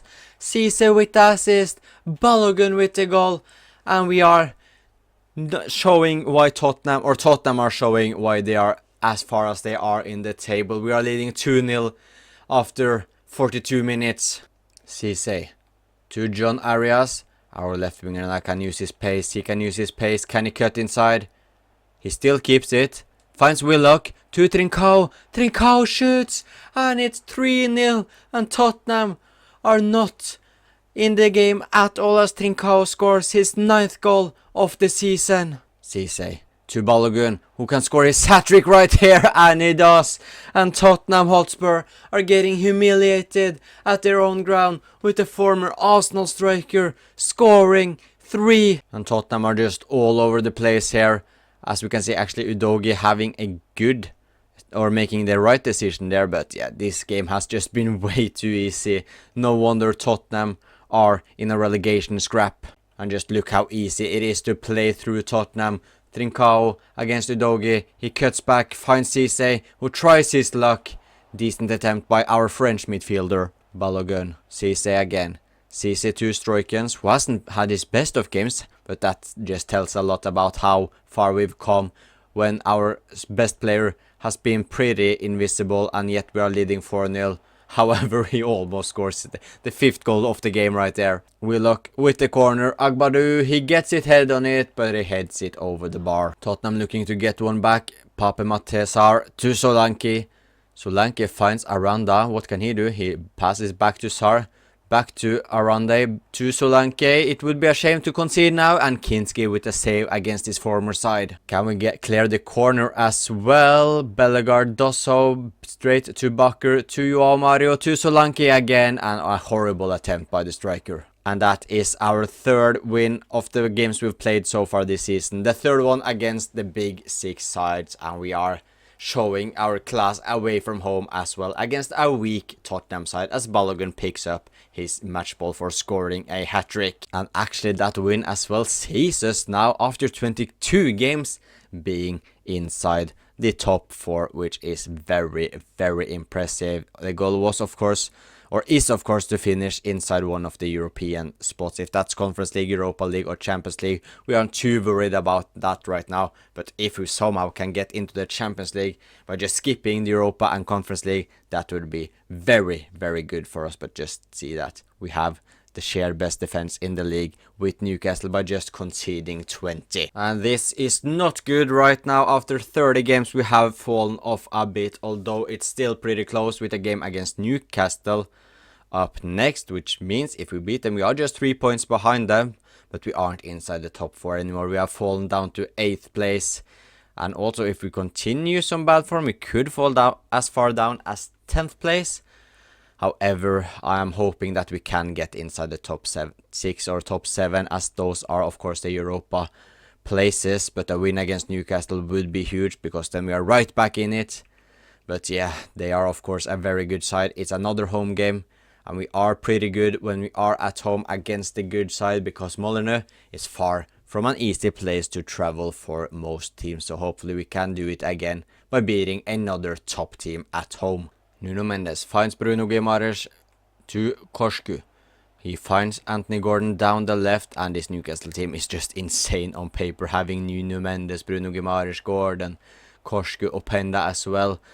And we of course played against them last season, then we lost pretty deservedly so, although we just lost 2-1, but hopefully we can win this time out, as Willock to Cisse, to Stroikens, he shoots, and Chevalier saves it.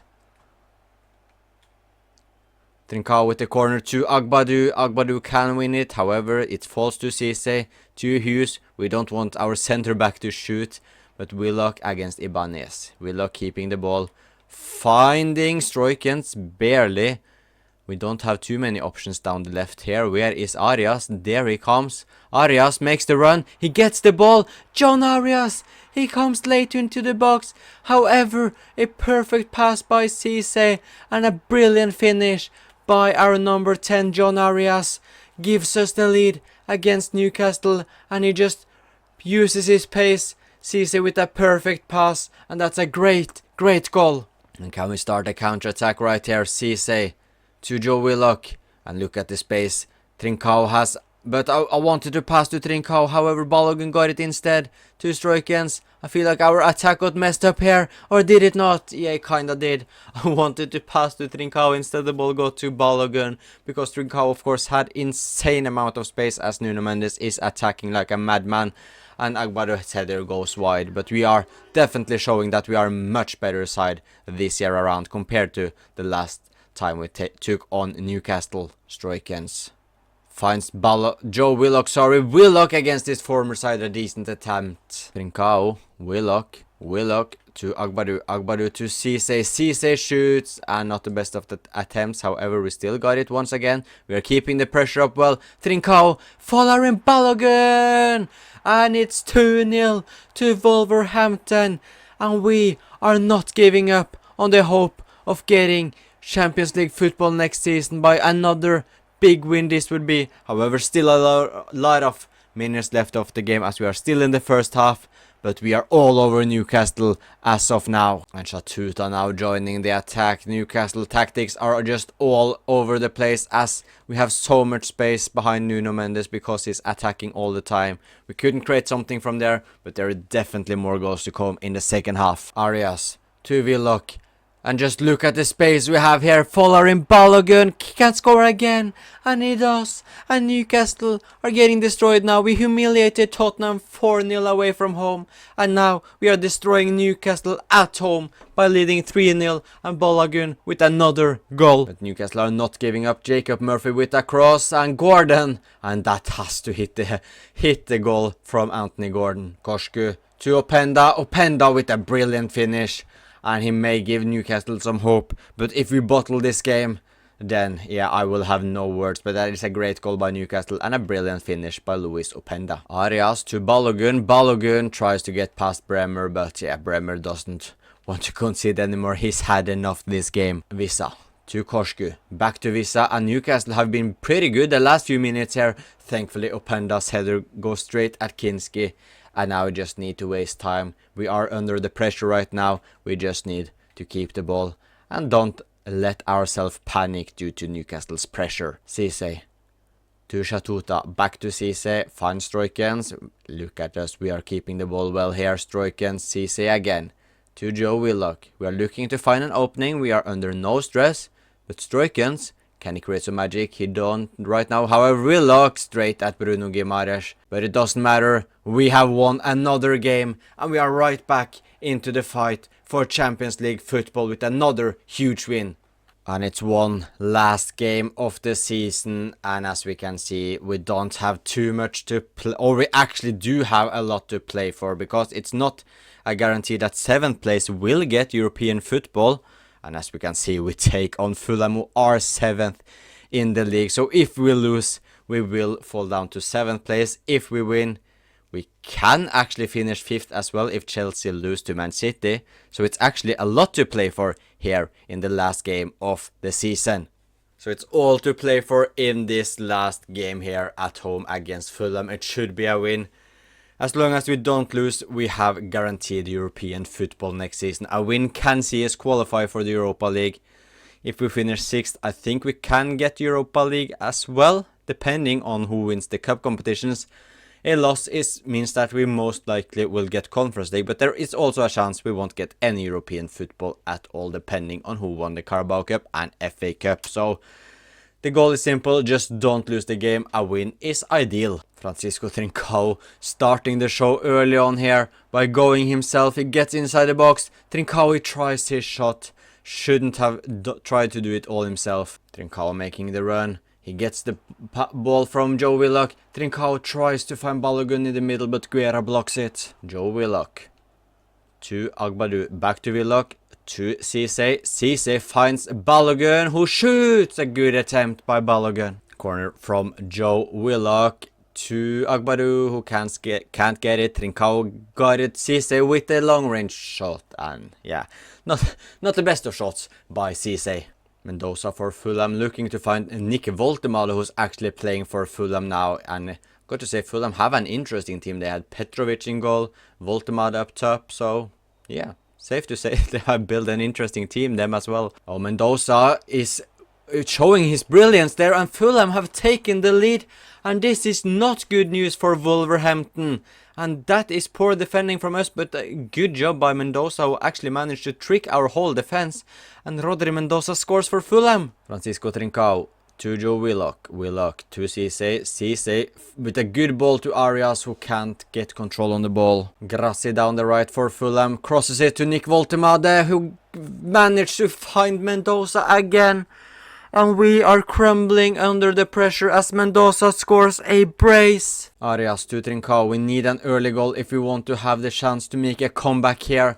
But with chances wasted like that, we are never going to create anything. And I've got to say, Fulham have really impressed me. They aren't 7th in the league by coincidence. And now they are actually above us. So they are currently 6th in the league, and we are 7th. Kevin Woltemade back to Kevin. Kevin shoots. Kinski saves. Stroikens.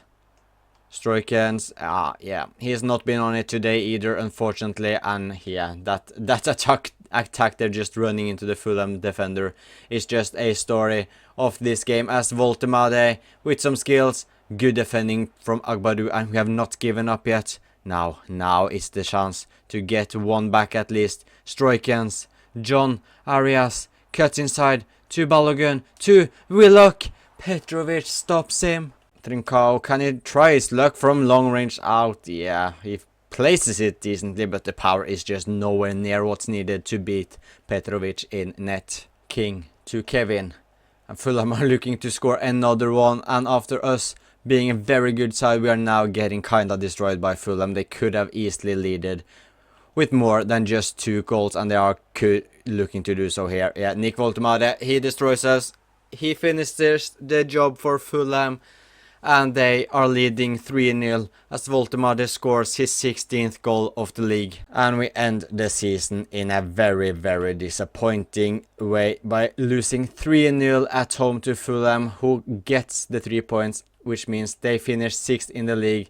And we finish 7th. I think we should be good to get Conference League at least next season. But it would have been nice to finish inside the top 6 and maybe even 5th if Chelsea lost to Man City. And we get the confirmation here. If we would have beaten Fulham, we would have finished 5th place, which would have been guaranteed Europa League football. Instead, we get 7th, which is pretty good. I would have taken it before the season started, of course, because the goal is just to get inside European football, and I think we have done it now.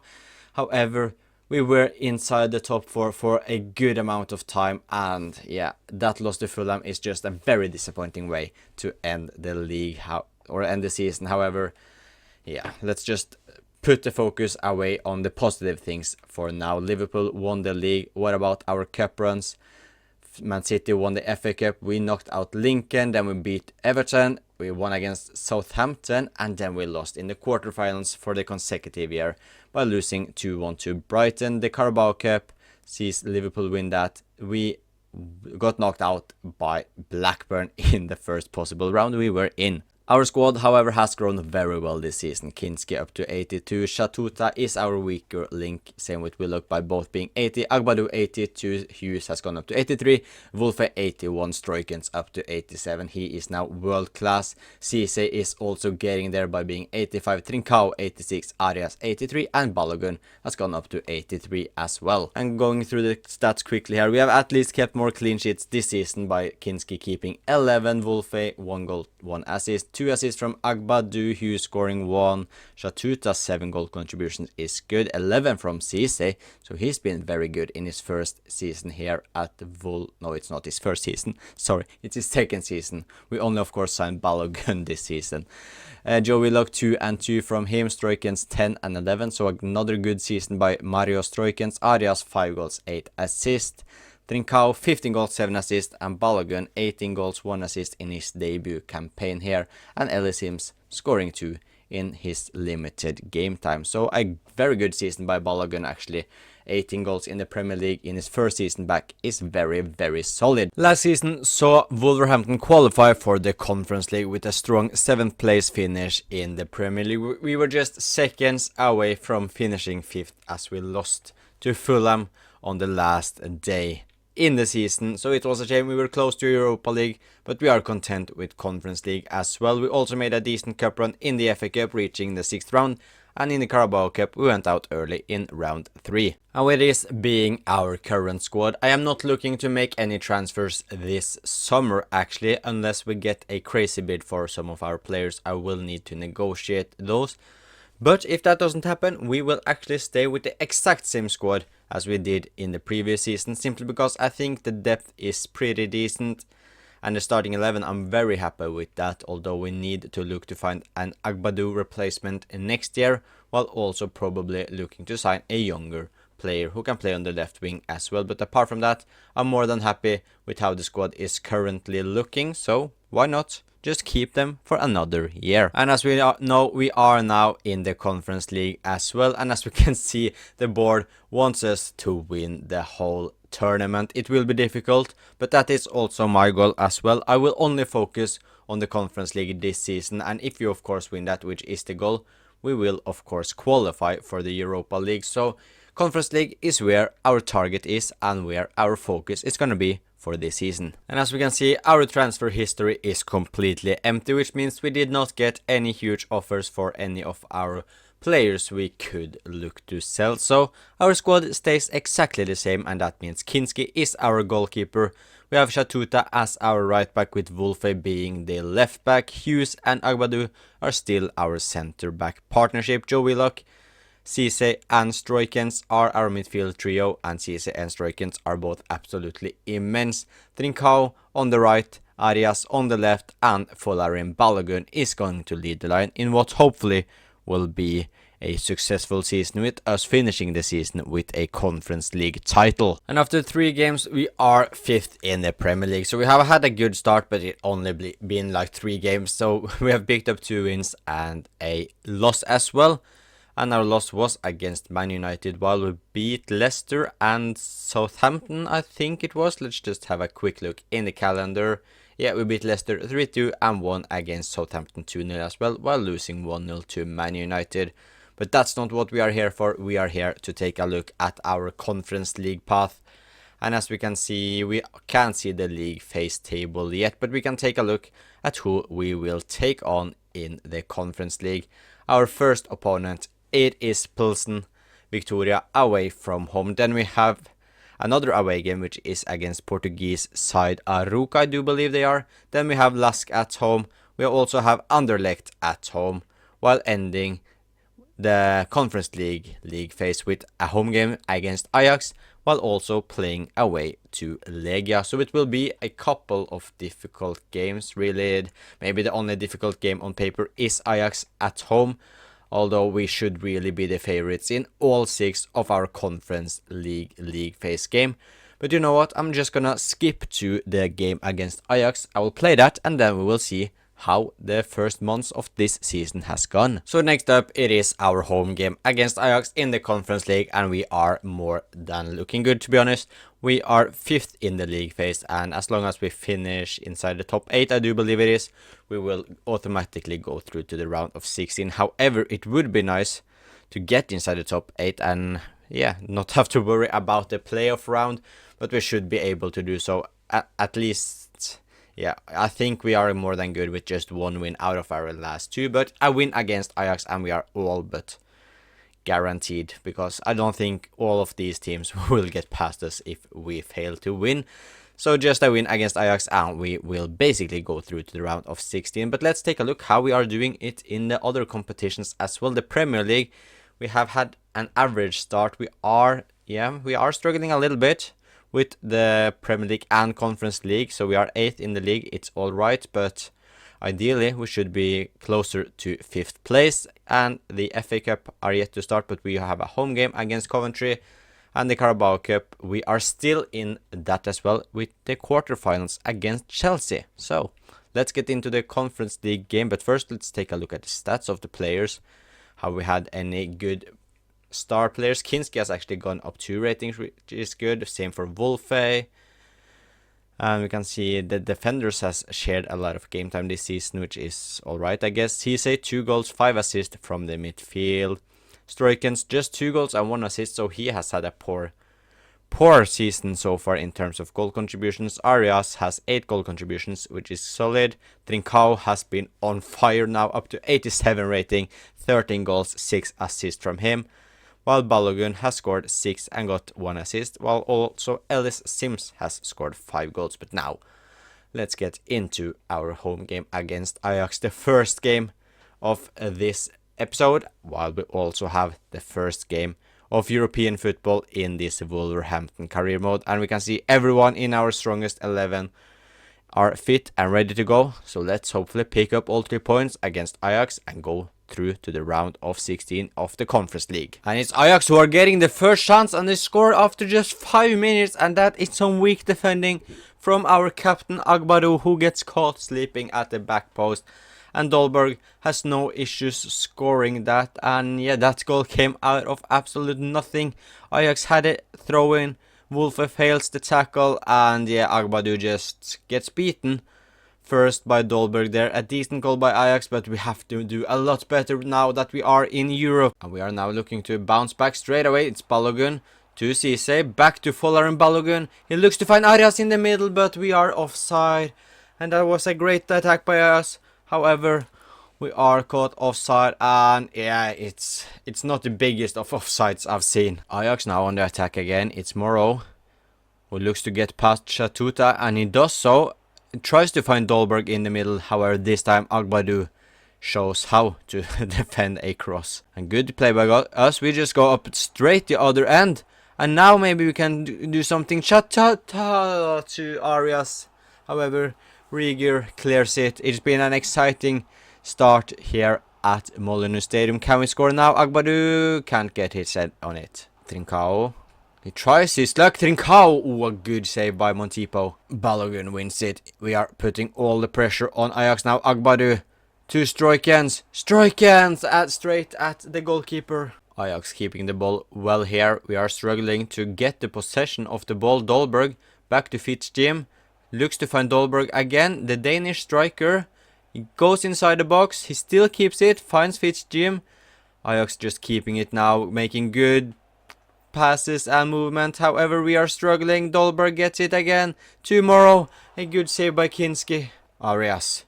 A good through ball to Fuller in Balogun, and surely Balogun will score. He does. He scores. It's 1-1 at Molineux, and we pick up the ball as Fuller in Balogun scores his 3rd Conference League goal of the campaign so far. And Wolverhampton are looking to keep up the momentum they created in the end of first half here as Marius Stroikens! And he scored! And Wolverhampton have turned the game around, and we kept up the momentum we had in first half, and we are just went for it straight away.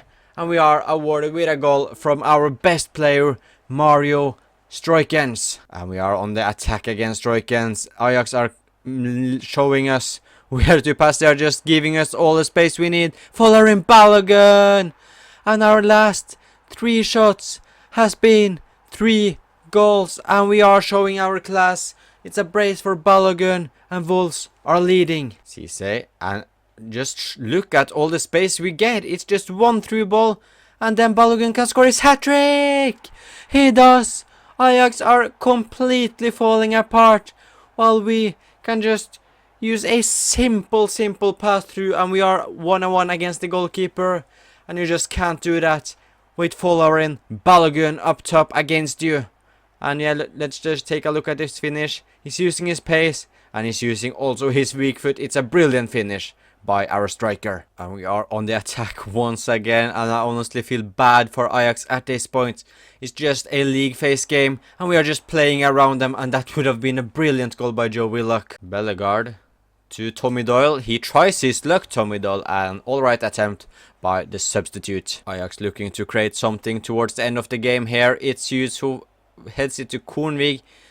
Kornvig 2, I don't even know who that was for Ajax, but we clear it away. And Kinski showing he has all the time in the world. And this victory against Ajax all but confirms our advantage to the round of 16 of the Conference League. A huge win and a big and important win for our future of the Conference League, as well as we beat one of the better teams 4-1. And this is how the Conference League phase has ended. We win the league phase, or we finish top of the league phase by getting 5 wins and just 1 loss in the 6 league phase games. Nice finished second. Ajax, who we absolutely destroyed at home, finished 5th. And looking at the rest of the teams who are in this competition, the only teams I can see us maybe struggle against is Nice. Ajax, we showed that we definitely can beat Fiorentina. We should be able to beat them. Sevilla could be difficult, but I feel like we are definitely, we're just looking at all these teams, we are definitely the big favorites to win the Conference League, and we should do so as well. But now let's move into round of 16 and see who we will take on. Ahead of our round of 16 Conference League tie, which will be against Anderlecht, we will take a quick look at how we are doing in the Premier League. The FA Cup, of course, we went out of that pretty early on. I think we lost 3-2 to Man City in the 4th round. While the Carabao Cup, we ended 2-1 of the teams who will play in the final. We lost to Chelsea 3-2 in the quarterfinals. But what about the Premier League? We are now actually up to 5th place, but we can see we are 8 points behind 4th place Man City, while 4 teams are on 43 points. Aston Villa are just 1 point behind that, and it's like 3 points between 5th and 10th place, so we could be basically in every single position of these. So we definitely are far from secure for any European qualification next season, unless we win the Conference League, of course. We will take on Anderlecht, and looking at the teams who are left, Sevilla and Nice are meeting each other, which is pretty good, as I see both of them can definitely be one of our biggest opponents. But Anderlecht is definitely a team we should get past. So it's important for us to get a strong result to take back to the Molineux away from home.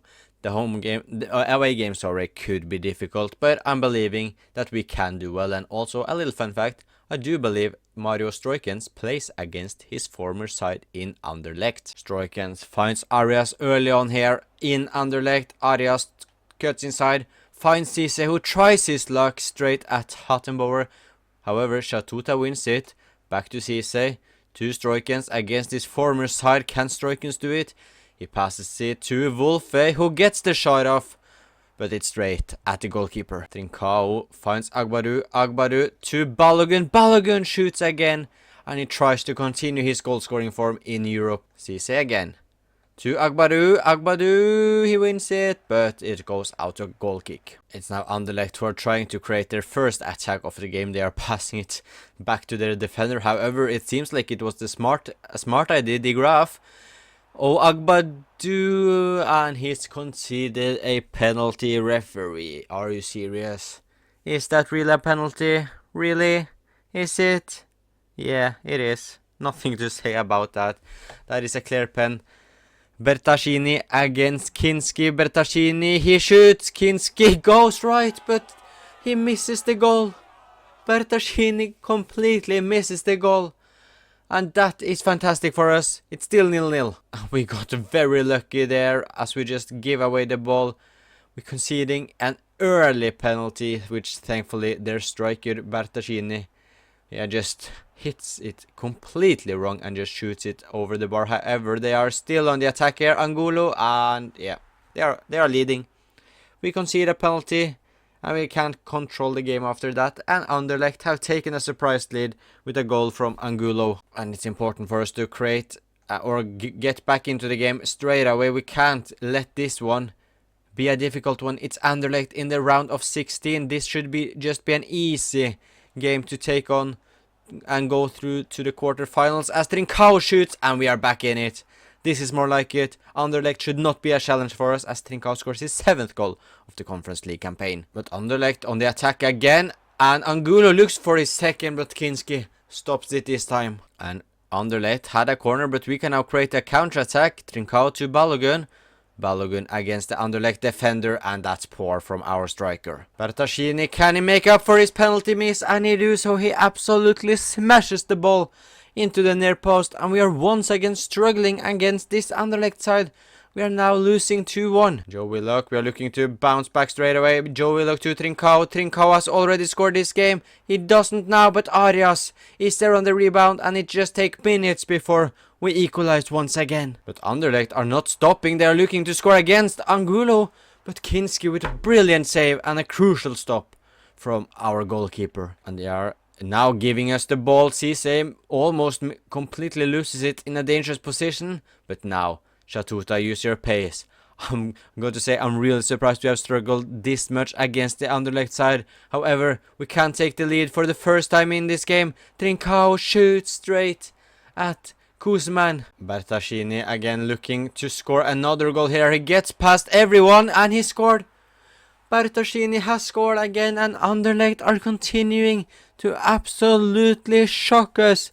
And that's 2 goals for Adriano Bertaschini despite missing a penalty. And Agbadou just completely mistimes this tackle. And we are now on the losing side once again for the 3rd time in Anderlecht. Can we do the same we have done earlier this game by just finding a way straight away, almost straight from kickoff? We've got 10 minutes to find an equalizer, because if we fail to win here, it will be a big surprise. I'm still hopeful, and I'm still having us as favorite despite losing with 1 goal. But if we manage to lose by 2, it will be a huge game at home. As we can see, Anderlecht, they are just playing brilliantly here. Hattenboer to Rodriguez, back to Hattenboer, to Glasunkao, I think that was, Adai, Bertaschini, Agbadou wins it this time. We don't have a lot of time, we just need to counter-attack. Tommy Doyle sees Trincao, please be onside, Trincao, please be onside, you are onside, Balogun! And that's the equalizer in the 90th minute, and it's a crucial one by Folarin Balogun. A slight over-celebration by Wolves, but we don't care. We are thankfully not taking a 3-2 loss back to Molineux. And this has been a really difficult game for us. I did not expect Anderlecht to put up this good of a fight. Hopefully we now can do the job at home we should do. But if they are like this, it will certainly not be easy. It was a difficult away game to Anderlecht, but can we do the job at home? It's 3-3. Of course, from the first half. Come on, do the job, Wolves, do the job. Yes, we do. We win 2-0 thanks to a brace from Cisse, actually, who absolutely was man of the match, picking up a 10.0 in rating with a brace. Arias and Trincao also having good games, same for Kinski, but we are now through to the quarterfinals of the Conference League. And it's safe to say we were not the luckiest team in terms of picking up a opponent in the quarterfinals. We take on Fiorentina, who are one of the better teams, but yeah, I mean, Nice, Fiorentina, Werder Bremen, Ajax could all be difficult, I guess, but we could have also faced Molde, Salzburg, or Rizespor. But yeah, I mean, we should also win against Fiorentina. But if we manage to create so many chances for our opponents as we did against Anderlecht, it will be difficult. But yeah, Fiorentina in the quarterfinals should be a win as well. Before we start our quarterfinal run in the Conference League against Fiorentina, we will take a look at how our Premier League form is looking, and we can see we are still in the fight for another campaign in Europe. But yeah, look at Brighton have actually gone a few points clear, but if we win against Leeds, we will be 50th, because we will probably win with more than 1 goal, I guess, if we win against Leeds. But yeah, it's still very, very close. We can still definitely finish 10th, and we can also definitely finish 5th as well. So it's all to play for in the Premier League as well. But now our focus is on Fiorentina in the Conference League, and hopefully we can do a strong and good job at home, which we can take back to Italy. Can we make it an easier one in Italy? And we cannot. We lose 3-1, and this is a nightmare result to take to Italy. Beltran, Valentini, and Beltran misses a penalty while Wolfe scores, and then we concede to Sarr very late on. It will now be a huge task for us to make a comeback against Fiorentina away from home. So yeah, it will be insane comeback if we manage to do it. It will not be easy. I don't see us as favorites now, and that is really disappointing to lose 3-1 at home against Fiorentina. Yeah, we've put ourselves in a very dangerous and stupid place, but we can do it. We need to score early on, and then it's all to play for in Florence. And it's important for us to get a good start here in Italy. We need to win by 2 goals for us to just go into extra time. And for us to win in the 90, we need 3 goals. So an early goal is crucial, as we can get one straight away here. Joe Willock sends us in the lead of the game. And now we are just 1 goal behind Fiorentina. And this is a huge opening goal by Willock after just 7 minutes. We win it again, and now we can score another one here. Arias, Balogun got a lot of space. Balogun tries some skill, and he should have just gone for the shot instead. Trincao, Shatuta. Trincao makes the run, he gets the ball back, he can't do anything there. Beltran, from Beltran, he cuts inside, he's already scored against us, of course, in the first leg. Hopefully he won't score any goals tonight. However, we need to clear this corner. Can we do some strike and stuff? And now we are on the counter attack. We are pretty dangerous when we go full speed on the counters. Trincao, and yeah, Nico Lucy stops him, and that's just another chance wasted by us. Hughes to Balogun. Trincao making the run. Can he get the ball? He does. Oh, he's onside. Francisco Trincao, he needs to score. Trincao against Rote, he gets past the left back, but he can't get past the former Wolverhampton centre back Santiago Bueno. Stroikens, can he do it? He finds absolutely no one. What is that pass from Stroikens? We thankfully still got the ball, but we need to take more advantage when we first have the chances. Shatuta to Balogun. Balogun. We are just wasting every single chance we have. Sarr to Beltran, from Beltran. The striker, he passes it to Amaturci. Good save by Kinski. Endur for Fiorentina. Wolfe wins it. We still got time. But if we can score now, it would ease a lot of pressure, as then we don't have to force a goal. Then we can just take our time and not be as stressful in front of goal. Trincao, he needs support from Shatuta. He comes here, but he comes way too late. Trincao still keeps the ball. And what can Trincao do? He finds Bellegarde to Arias. Arias under saves it, or blocks it, or whatever he did. Corner from Trincao to Agbadou. Agbadou! Stroikens. Balogun to Trincao. Francisco Trincao. No! How do you miss that, Trincao? Balogun, please. Someone score. Agbadou. Hughes. No, I can't believe it. I cannot believe these chances we are wasting. We win it again. We are putting all kind of pressure on Fiorentina. It's actually crazy how we are yet to find a goal or a second goal. Shatuta, Cisse, Stroikens, it's the last chance we have now. Just keep it, don't do anything dumb. Cisse to Bellegarde. Shatuta, you need to make a run. You do, and we just give it to Rute, and that's game over. That is game over. We put all of the focus on the Conference League this season. That was our only goal, to win it. And we crash out in the quarter-finals after getting absolutely destroyed at Molineux 3-1. This is so disappointing. So disappointing. And we were by far the better side today. As we can see here, 6 shots to Fiorentina's 1 shot. We had an expected goals of 2.3 as we only managed to score 1. And yeah, that's the Conference League journey over already. And as we can see, Nice also went out after getting destroyed by Werder Bremen. Salzburg beat Ajax and Molde won against Rizespor. And we should have been in the semi-final. We should have been there. I can't believe we are out in the quarterfinals. That's so disappointing. So for us to get European football next season, we need to qualify inside the top 7. And as we can see, we can definitely do it. A win against Liverpool would be huge. But yeah, I'm not too optimistic right now for the rest of the season. We just need to get back to Conference League for the next season. But yeah, it's not looking too promising as of now. But a couple of wins and we can definitely do it. And that is the season over. And as we can see, the team we lost against in the quarterfinals, Fiorentina, have won the whole tournament. They are the champions of the Conference League. They also knocked out Molde in the semifinals 5-1. But yeah, it should have been us. We should have been the champions of the Conference League. But no, we had a horrible home game against Fiorentina. As we remember, we won 1-0 away from home, but we lost 3-1 at Molineux Stadium. And our only target was to win the Conference League.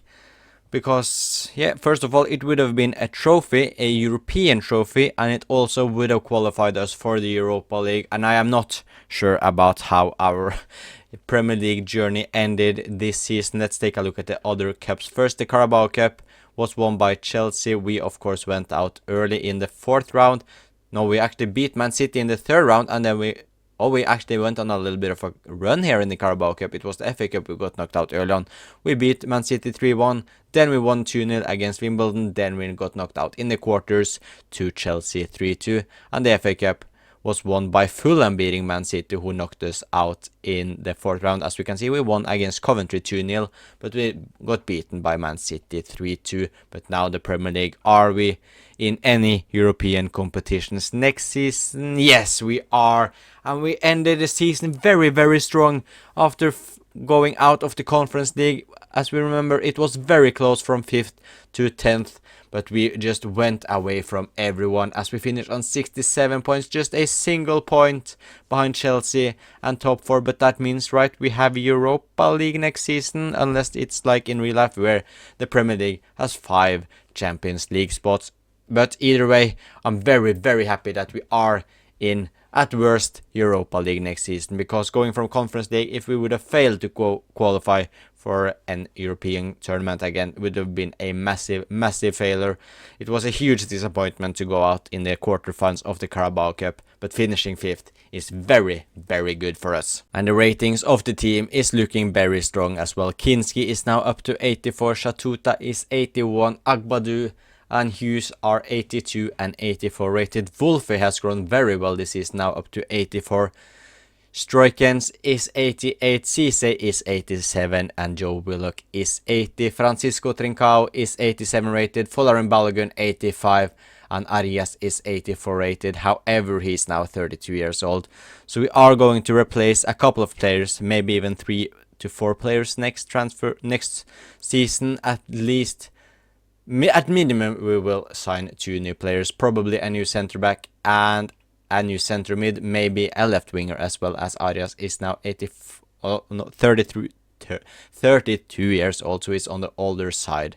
But that's a problem for the next transfer window. Now let's take a look at the stats of the players. Hopefully we had some good seasons, so the dynamic potential can go up. But Kinski, 14 clean sheets, 1 assist, 2 goals from Wolfe, 1 from Agbadou, 3 assists from Charlie Hughes, who's been brilliant for us now, up to 84 rated, 1 goal and 2 assists from Shatuta. Cisse 9 goals and 11 assists, and 87 rated is just brilliant. 1 goal from Willock, which was of course in the Conference League. 2 goals, 2 assists from Doyle. Stroikens 11 goals, 9 assists. Arias had a good season, 16 goals, 11 assists from the Colombian. And Trincao, 29 goals and 17 assists from Trincao is just fantastic. 16 in the Premier League, 16 goals, 10 assists is just phenomenal. Balogun, 21 goals, 4 assists, and Sims also scoring 7 goals. So a good season by Balogun, Trincao as well. Stroikens had a disappointing season, to be honest, compared to earlier seasons he's had at the club. Last season our goal was to win the Conference League, and as we can see we finished 5th in the Premier League, which means we qualify for Europe no matter how well or how poor we did it in the Conference League. The FA Cup we reached the 4th round.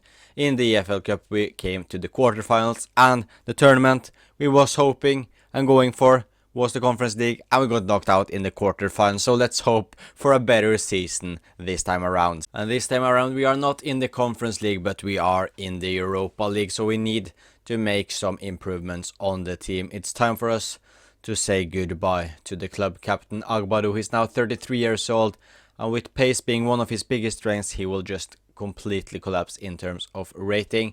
So he deserves to get game time, and he will do so, but just at another club. I will also look to sell Arias. I will potentially look to find a new midfielder, as well as Joe Willock is stuck on the 80 rating.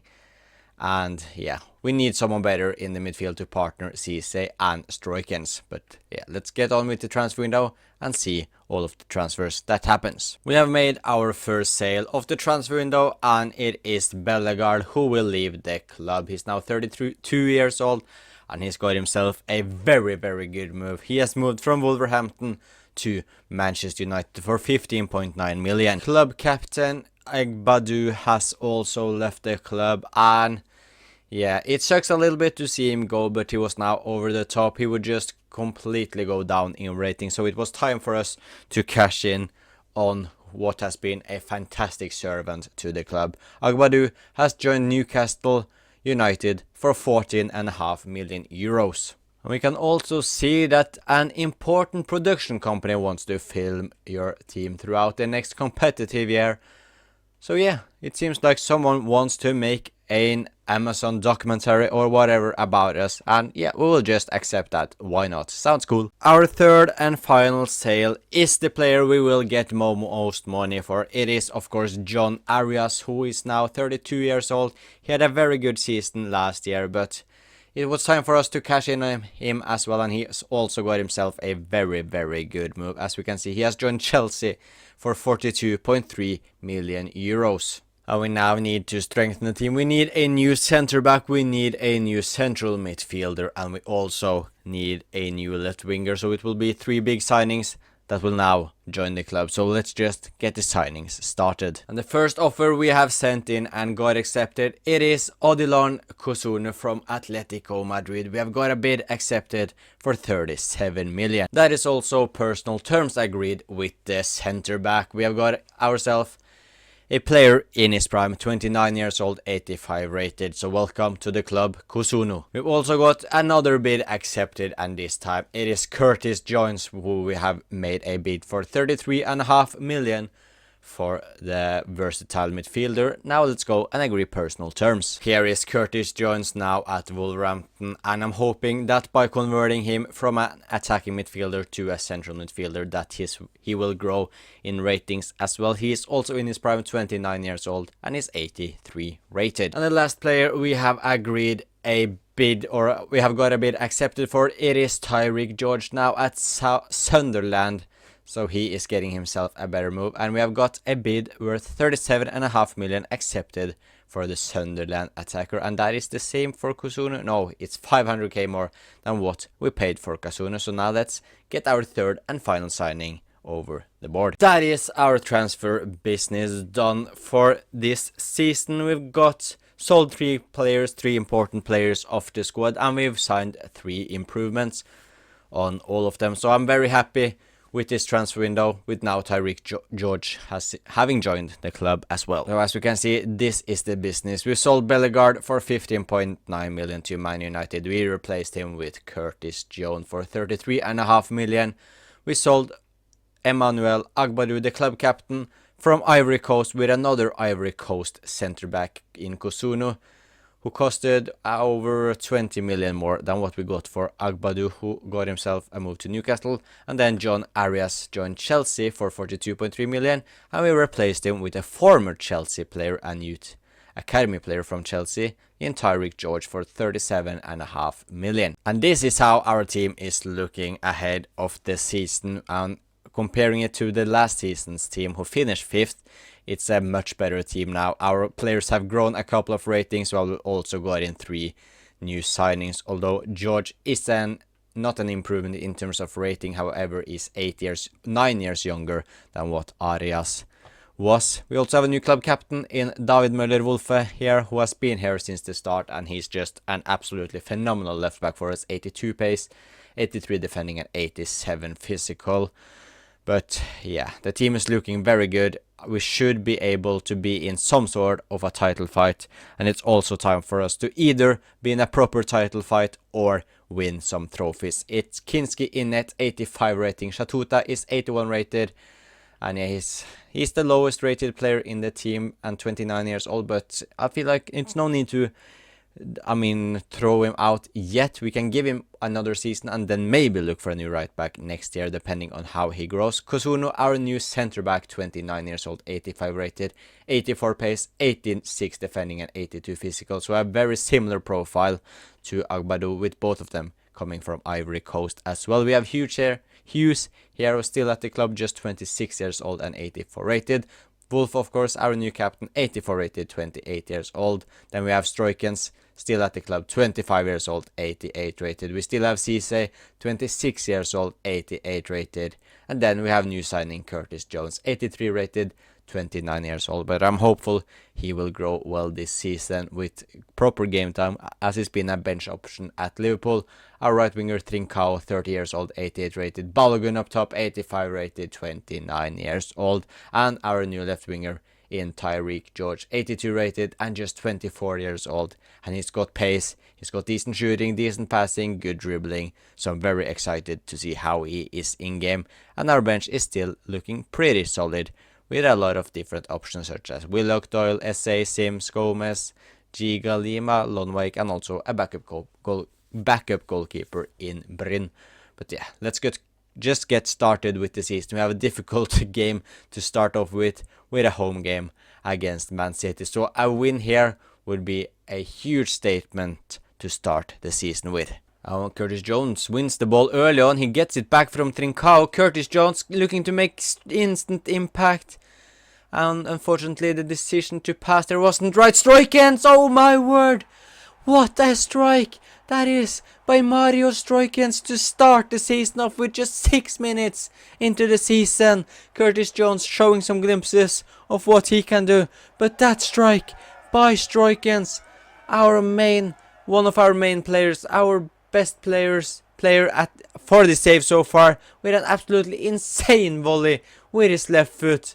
And that's just a perfection from our midfielder. Man City looking to bounce back straight away here. It's Shirky still at the club, looking to find Trent, who's at Man City, but he is offside. Shatuta to Trincao. Man City have been very open in defense so far. Curtis Jones, and that is the second time already we've seen a combination of Jones running or combining with the wing. So good signs from our new central midfielder, our number 14 so far. As we can see, he's getting a lot of space down this right hand side, and he's playing well with Trincao to Cisse. Cisse is trying the shot.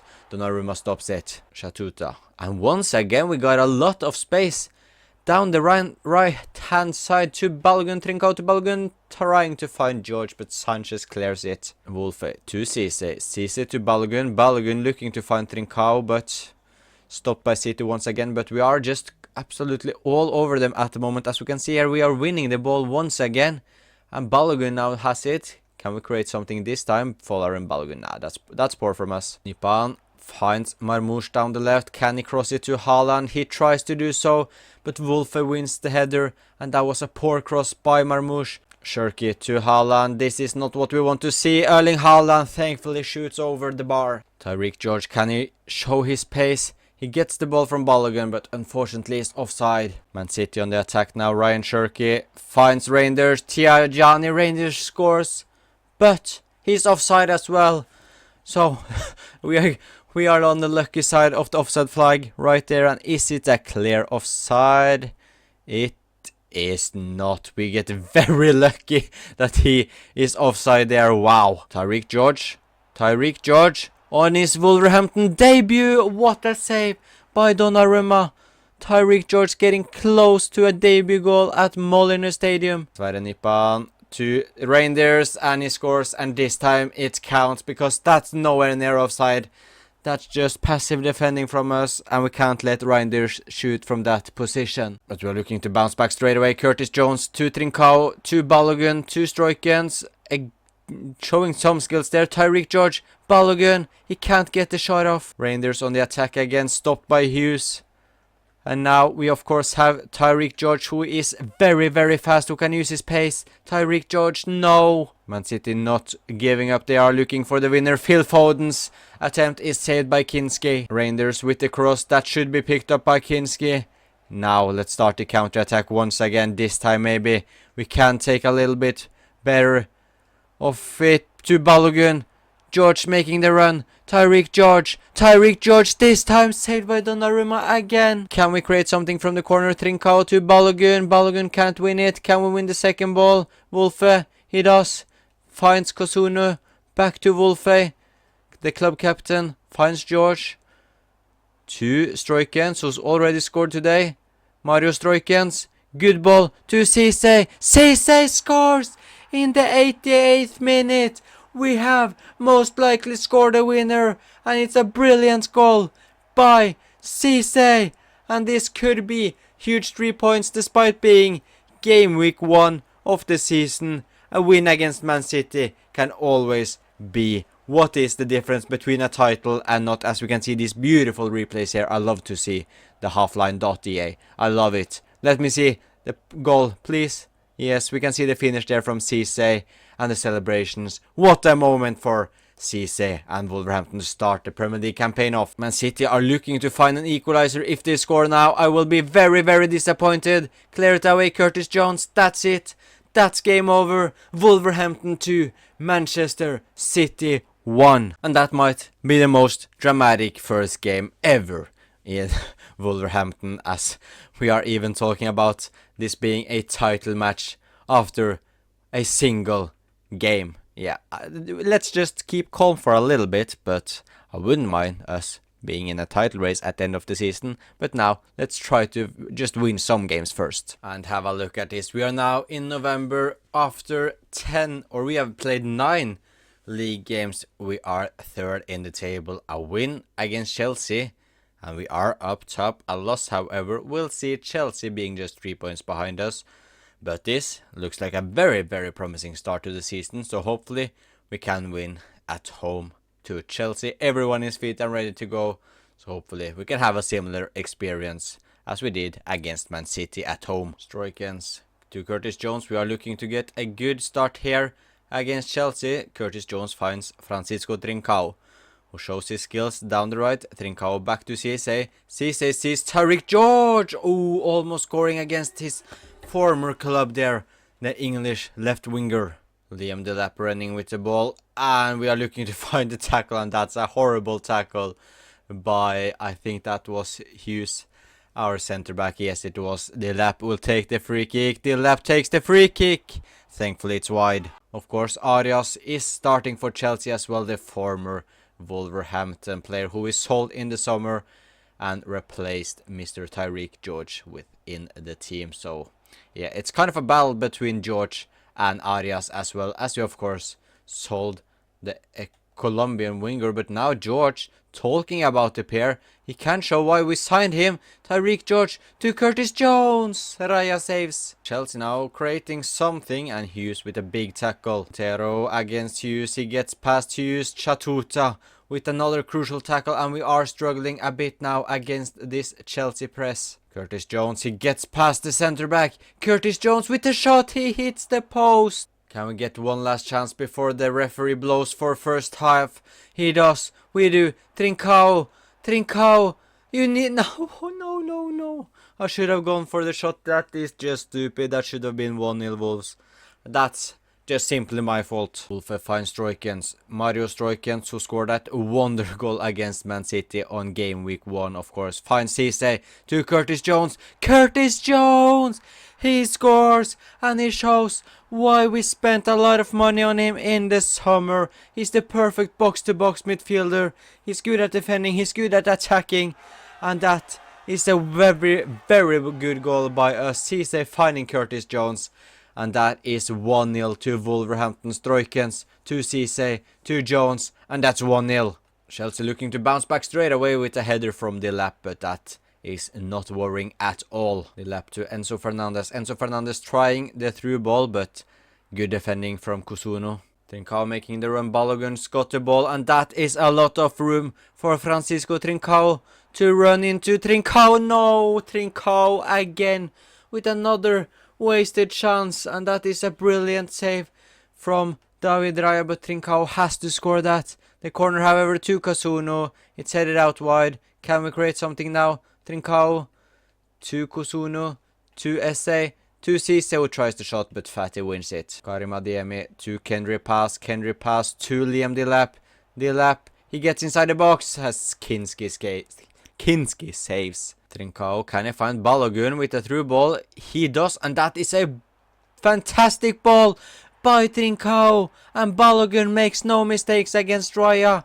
Balogun scores only second of the season, but that assist from Trincao is perfection, and we are leading 2-0. Can we even score? Once again, Chelsea just giving us the ball there, but Balogun decides to steal the ball from Trincao. Willock, who has entered the field as well, finds Trincao to Balogun, and we could have easily been a 3-0 up now. It's all Wolverhampton. But Chelsea, as I just said, it's all Wolverhampton are looking for an attack now. Wolfe with the tackle. Delap gets the ball. Delap shoots. Kinski saves. Cross from Enzo Fernandez to Delap, and another save for Kinski. And that will be game over at Molineux Stadium. Another huge win for us. And this win is crucial, as we will take a look on the table in a couple of seconds. And as we can see, we are leading the Premier League. 10 games played, 8 wins, 1 draw, 1 loss, 20 goals scored, 11 conceded. And yeah, this is looking very, very good after 10 games. And this is interesting, I guess. We have new ownership at Wolverhampton. A huge game in the title race of the Premier League is up next. It's Arsenal against Wolves. Arsenal are second and we are third. We are 3 points behind Newcastle, who have Liverpool next. So all of the top 4 facing each other. So this could be absolute crucial in the title race. If we beat Arsenal, we are definitely on the right track. If we lose, we have a few points to take on. But it's not the end of the season if we lose today. However, a win would put us in a very, very good spot. As we can see, hopefully we don't have any injuries. Thankfully not. Balogun a bit tired, but I will start him. Even though, yeah, he's got like 60 fitness. I don't care. He will start. I'm not starting Mills. No, what is it? What is it called? Sims. I'm not starting Sims in the title race.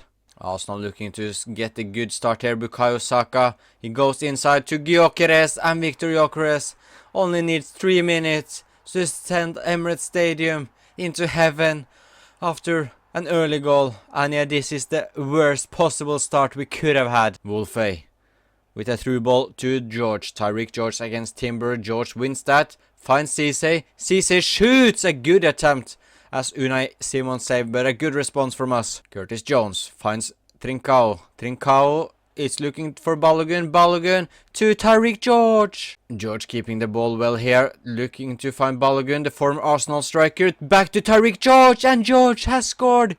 And that's our third huge chance after Arsenal scored after just 3 minutes. And Tyreek George scores his 9th goal of the Premier League campaign so far, and he has been an immense signing for Wolverhampton Wanderers. Reece Nelson to Allam, who hits the post right there, and Arsenal looking for an instant answer back, just like we did. It's been a crazy game so far at the Emirates.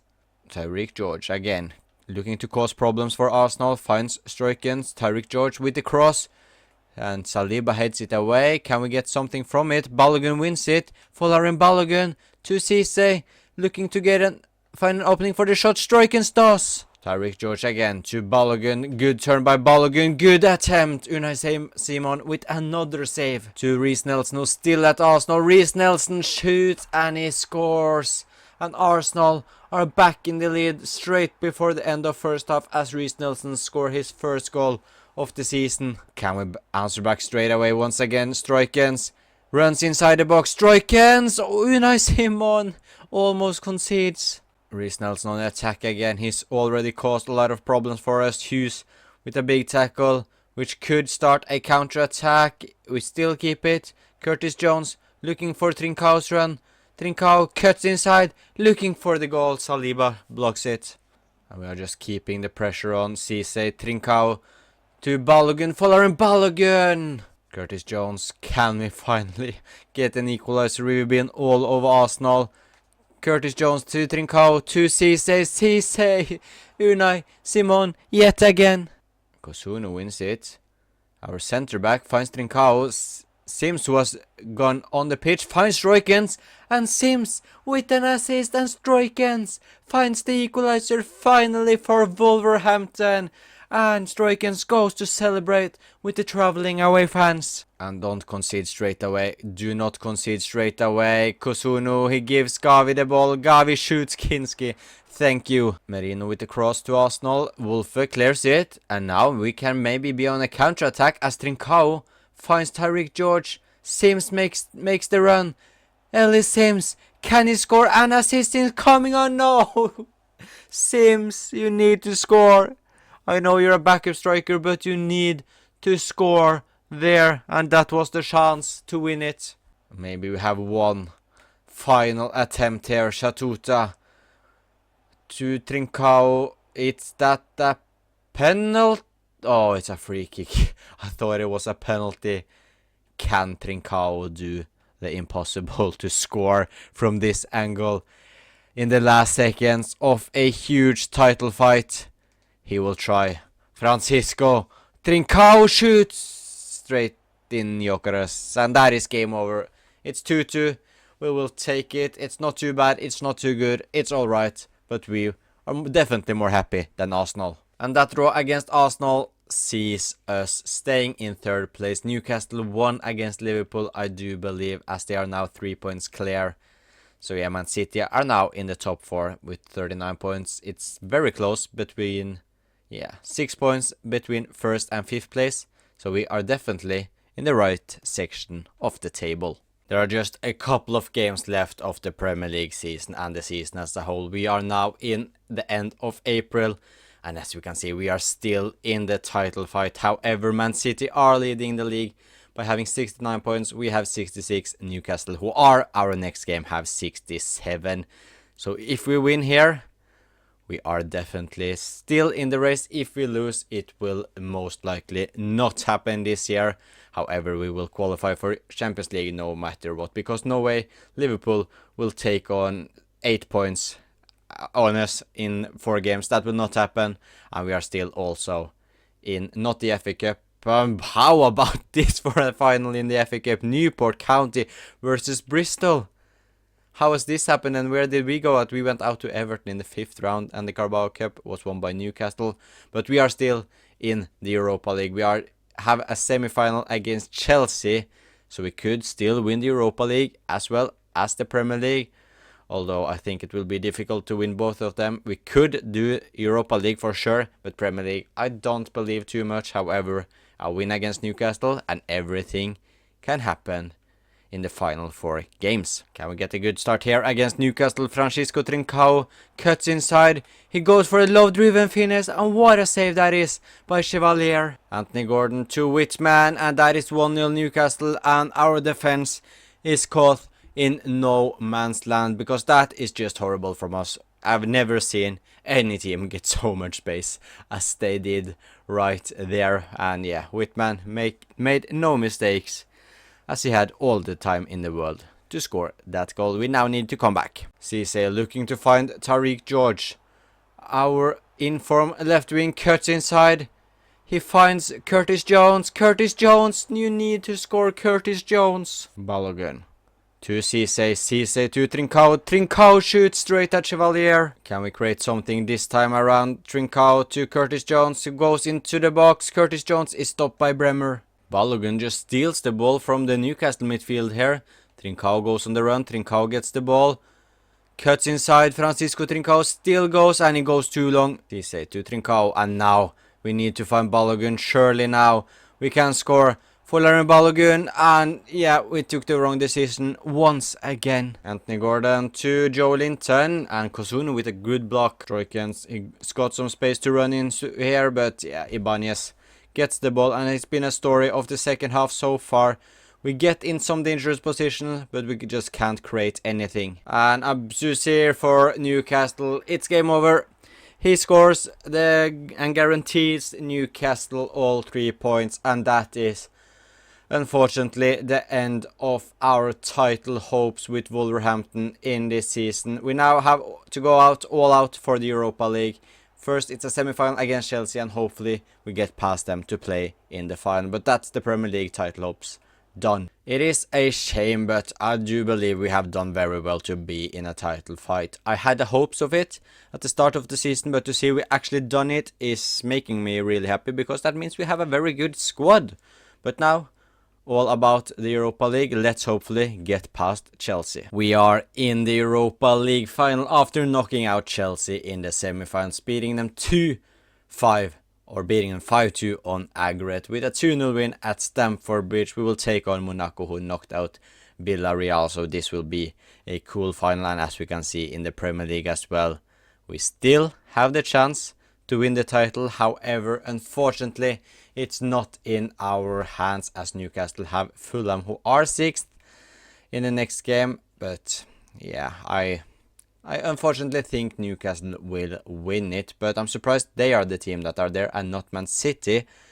But yeah, so we have a chance to win a double. However, I think Europa League is the most likely chance of a trophy, and also the only chance, because I think Newcastle will win against Fulham. But let's get into our first final of the Wolverhampton career mode. It's taken a while, but we finally have a final and can win our first piece of silverware if we remove the championship. And it's actually Monaco who gets the first chance of the game, and Kinski, that is absolutely insane save in a final. But Monaco are not stopping there. They are still attacking. Uche trying to find Bayer, but Kusunu is knowing exactly what was tried to be done there, and he read it very well. Cisse to Balogun. Trincao making the run down the right hand side. Trincao looking to find someone in the middle. He finds Balogun against his former side. Leuten saves it. Monaco on the attack again. Bayer against Hughes, but that is a big tackle from our centre back. Shatuta joining the attack, finding Trincao down the right. No one is in the middle. Balogun is somewhere else, but Tariq George is there, and Tariq George scores the goal, and he scores the opener in the Europa League final. And that is a brilliant goal from us. Trincao running down the right, cutting in, seeing that George is in the middle, and George makes no mistake from a couple of yards away. Curtis Jones to Balogun. Trincao once again. Can he score this time? Francesco Trincao. Ricky finding Bayer. Bayer with a horrible finish, and that is an easy one for Kinski to make. Balogun to George. George, can he get past Tapsoba? George, he can with the cross. Oof, a good cross by George, but unfortunately we can't get the header on it. The cross to Bayer. Hughes wins. Bauer heads it, and that is a goal by Bauer. Andre Bauer scores, and that shouldn't have gone in, but it's a brilliant header from him, to be fair. And Monaco are back in it. I thought we'd manage to clear it with Hughes here, but Bauer picks up the rebound, and yeah, fair enough, nothing Kinski can do with that header. Lucha with the cross. Kasuno wins it, but another attempt by Monaco. We now need to step up in the last 20 minutes of the game right here, or else we are gonna lose. Wolfe joining the attacker. The club captain has had enough. He's had enough. Wolfe Kalulu blocks it. Trincao with the corner. Hughes looking to win it. He can't. Tapsoba clears it. Tyreek George. He keeping the ball well here. We are looking to find an opener in the defense of Monaco. Curtis Jones. And that is Cisse. He scores.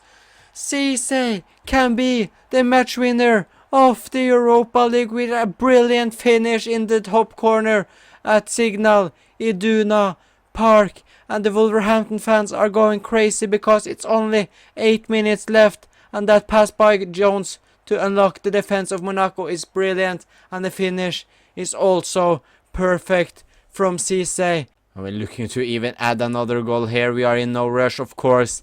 So we are just keeping the ball, looking to find a third and the final nail in the coffin as Balogun gets a chance against his former side.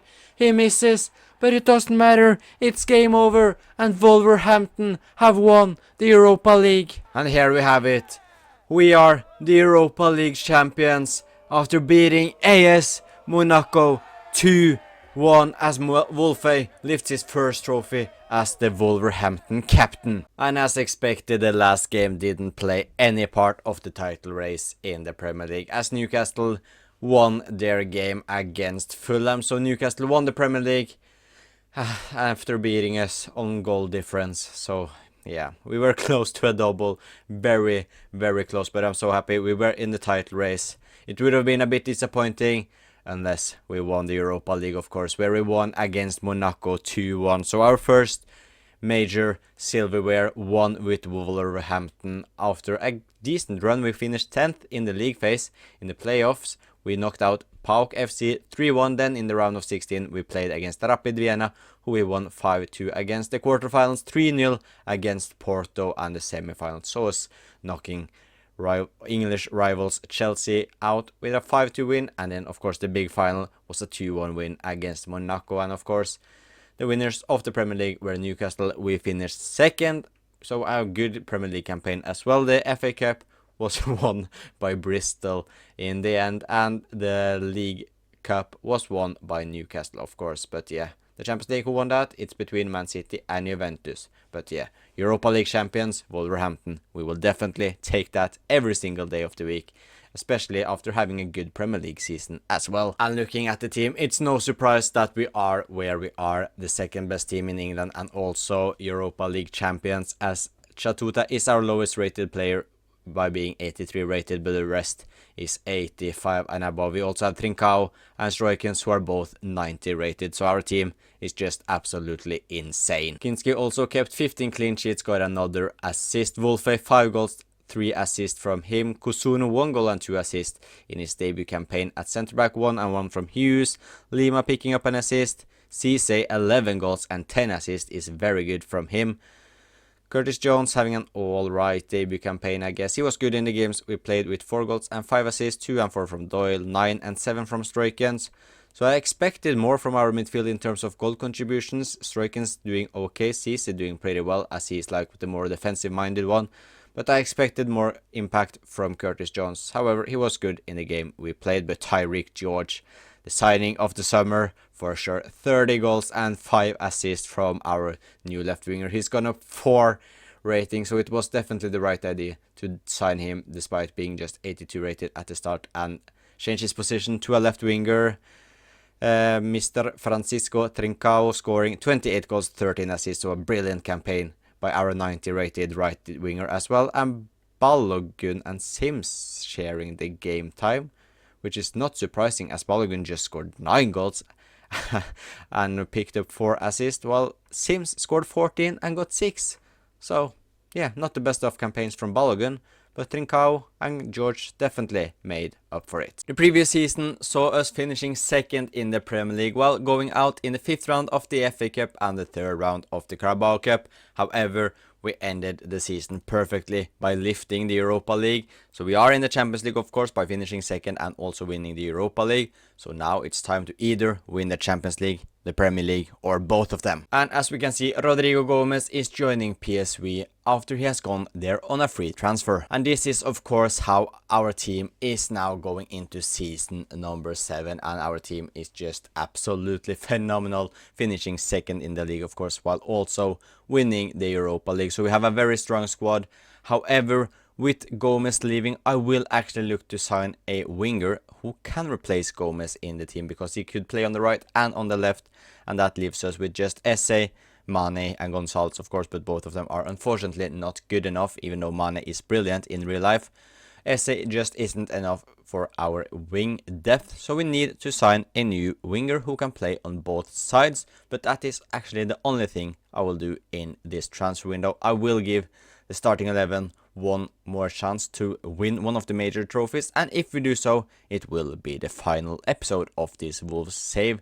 But yeah, we need to win one of the big trophies, but let's now just find a winger to sign. And this is the winger we will go for. It is Dario Osorio from Coventry. He's left-footed, 83 rated right winger, and one of the reasons I will sign him is because he is in the championship.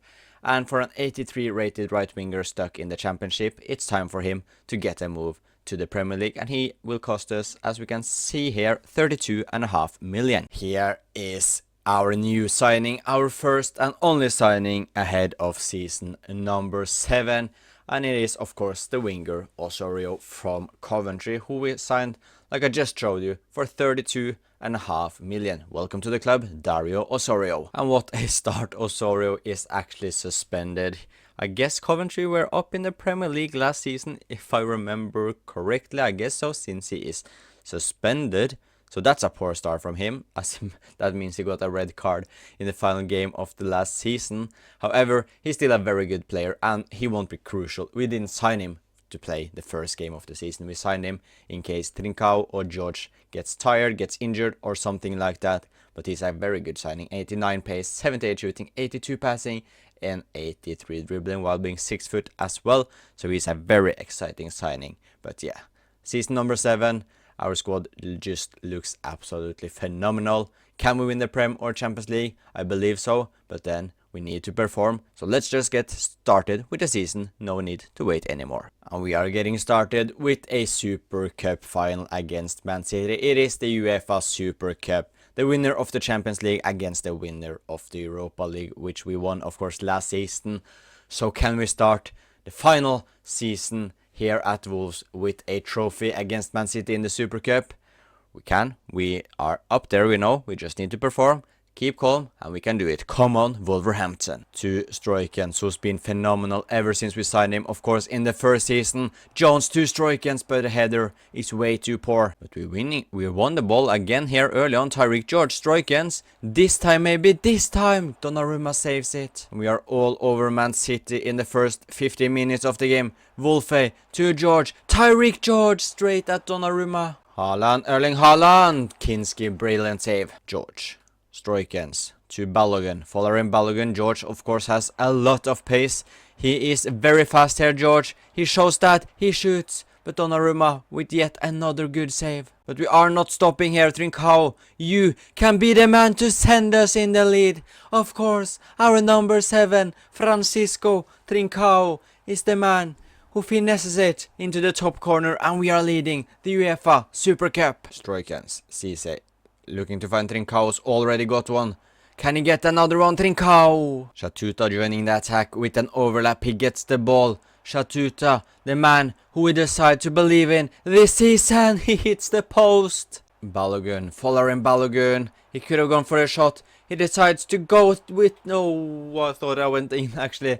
He could have taken a shot way earlier, but he decided to go past a couple of players, but unfortunately it wasn't the right decision, as the ball didn't end up in the back of the net. The corner, we can't create anything from this unless Trincao, Wolfe, Cisse, finding Hughes here, who's still in the attack. Trincao to George, Tyreek George. Can Cisse try his luck outside the box? Oh, that was very, very close. Shatuta making the run, getting the ball from Curtis Jones. Shatuta tries his luck.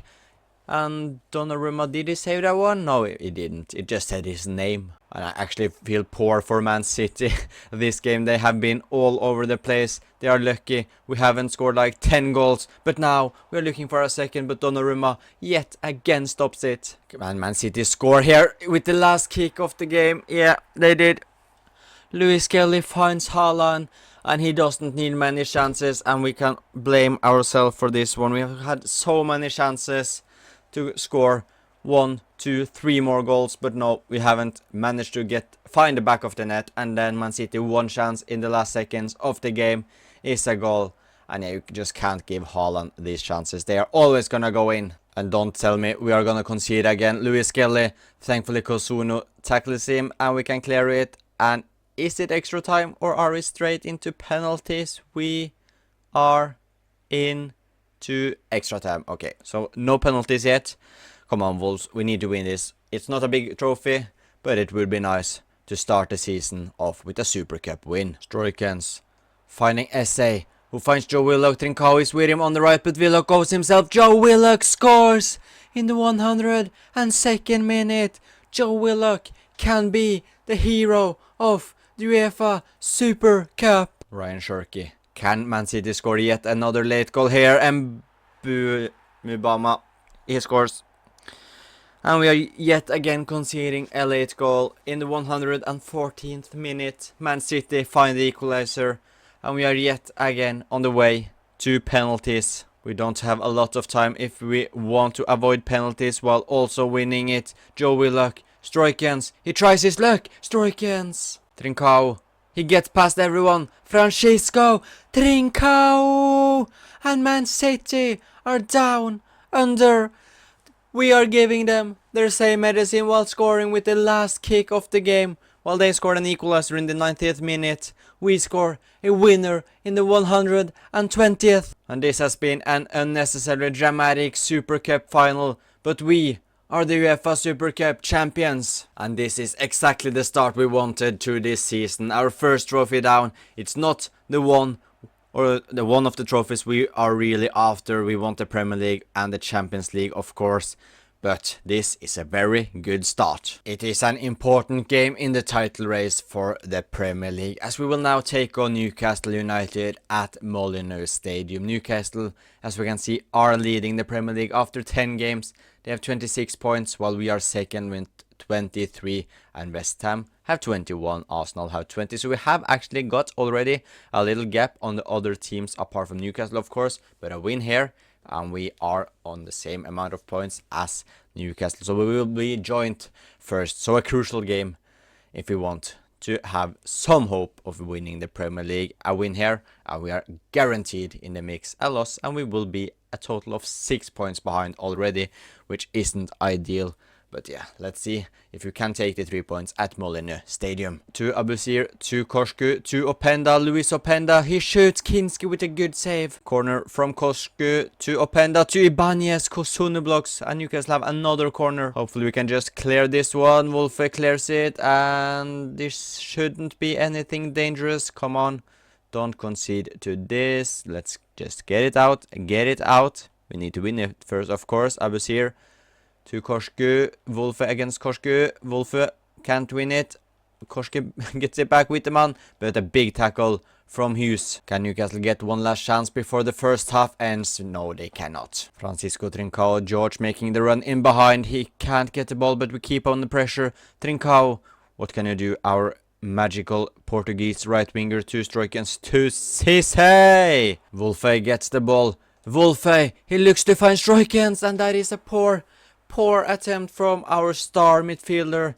He went for the near post, should have gone for the far post. And that is a good ball from Abusir to Luis Openda. Luis Openda, but Kinski with a crucial save. Stroikens finding Trincao. We know what he did against Man City, and that was he cut inside and finessed it into the far post. But this time he didn't even manage to get to the shot.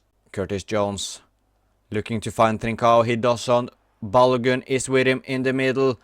Can he find Balogun? He can't. He finds George, and that is a fantastic finish by Tyreek George, who scores his 8th goal of the campaign so far. And that finish is simply world class. He absolutely smashes it into the top corner. And just look at this Trincao with a good turn to Tyreek George, who absolutely just... Yeah, I don't know what even that finish is. That is just full power into the top corner. Newcastle looking to score straight away. Bruno Guimaraes to Fabio Silva, but that is a wasted chance by Newcastle. And now we just need to hold on for a few more minutes. And Newcastle are going for an equalizer here, which means we have space in behind. Balogun to Cisse. He tries his shot, and that is perfection from Joey Cisse, who just finesses it into the top corner, the same corner as George hit. And that is 3 points to Wolverhampton in a crucial game for the title race, especially so early on in the season. But look at this finish on the volley. I think that's a volley, but what a finish. And that will be game over. Wolverhampton 2, Newcastle United 0. And doesn't this look very good early on? Yes, we aren't leading the league. However, we have the same amount of points as Newcastle, while already having a 5-point gap to Man City, West Ham and Arsenal. And we are now towards the end of the season here. After 30 games, we are still second in the league, 4 points behind Newcastle. But it looks like it will be Newcastle or Wolverhampton that will win the Premier League. If we want to win it, then we need to stop getting so many draws and win some of the games instead. In the FA Cup, however, we are still in it. We are in the 6th round and we will take on Liverpool, so it will be a difficult game there. In the Champions League, we have won against Villarreal in the round of 16, and our next opponents are Man City. But now, up next, it is the Carabao Cup final, and we will take on Newcastle. As we can take a look at our journey in the Carabao Cup, we knocked out Fulham 2-0. We beat Doncaster 3-2. We won against Arsenal away from home. It's a big win, 1-0 there. And then we knocked out Brighton in the semi-finals 3-1. And now we have a final against Newcastle, and hopefully everyone are fit and ready for the game. Yes, they are. So we can now win our second trophy of the season here. We have won the UEFA Super Cup, of course. Now let's get the Carabao Cup as well. Fuller and Balogun to Wolfe to Stroikens. Stroikens with the love-driven shot, but Chevalier saves it. Hughes winning the ball in the midfield, and he actually just goes himself here. Hughes with a perfect ball to Trincao. Francisco Trincao scores the opener in the Carabao Cup final, as he scored a winner, I do believe he did.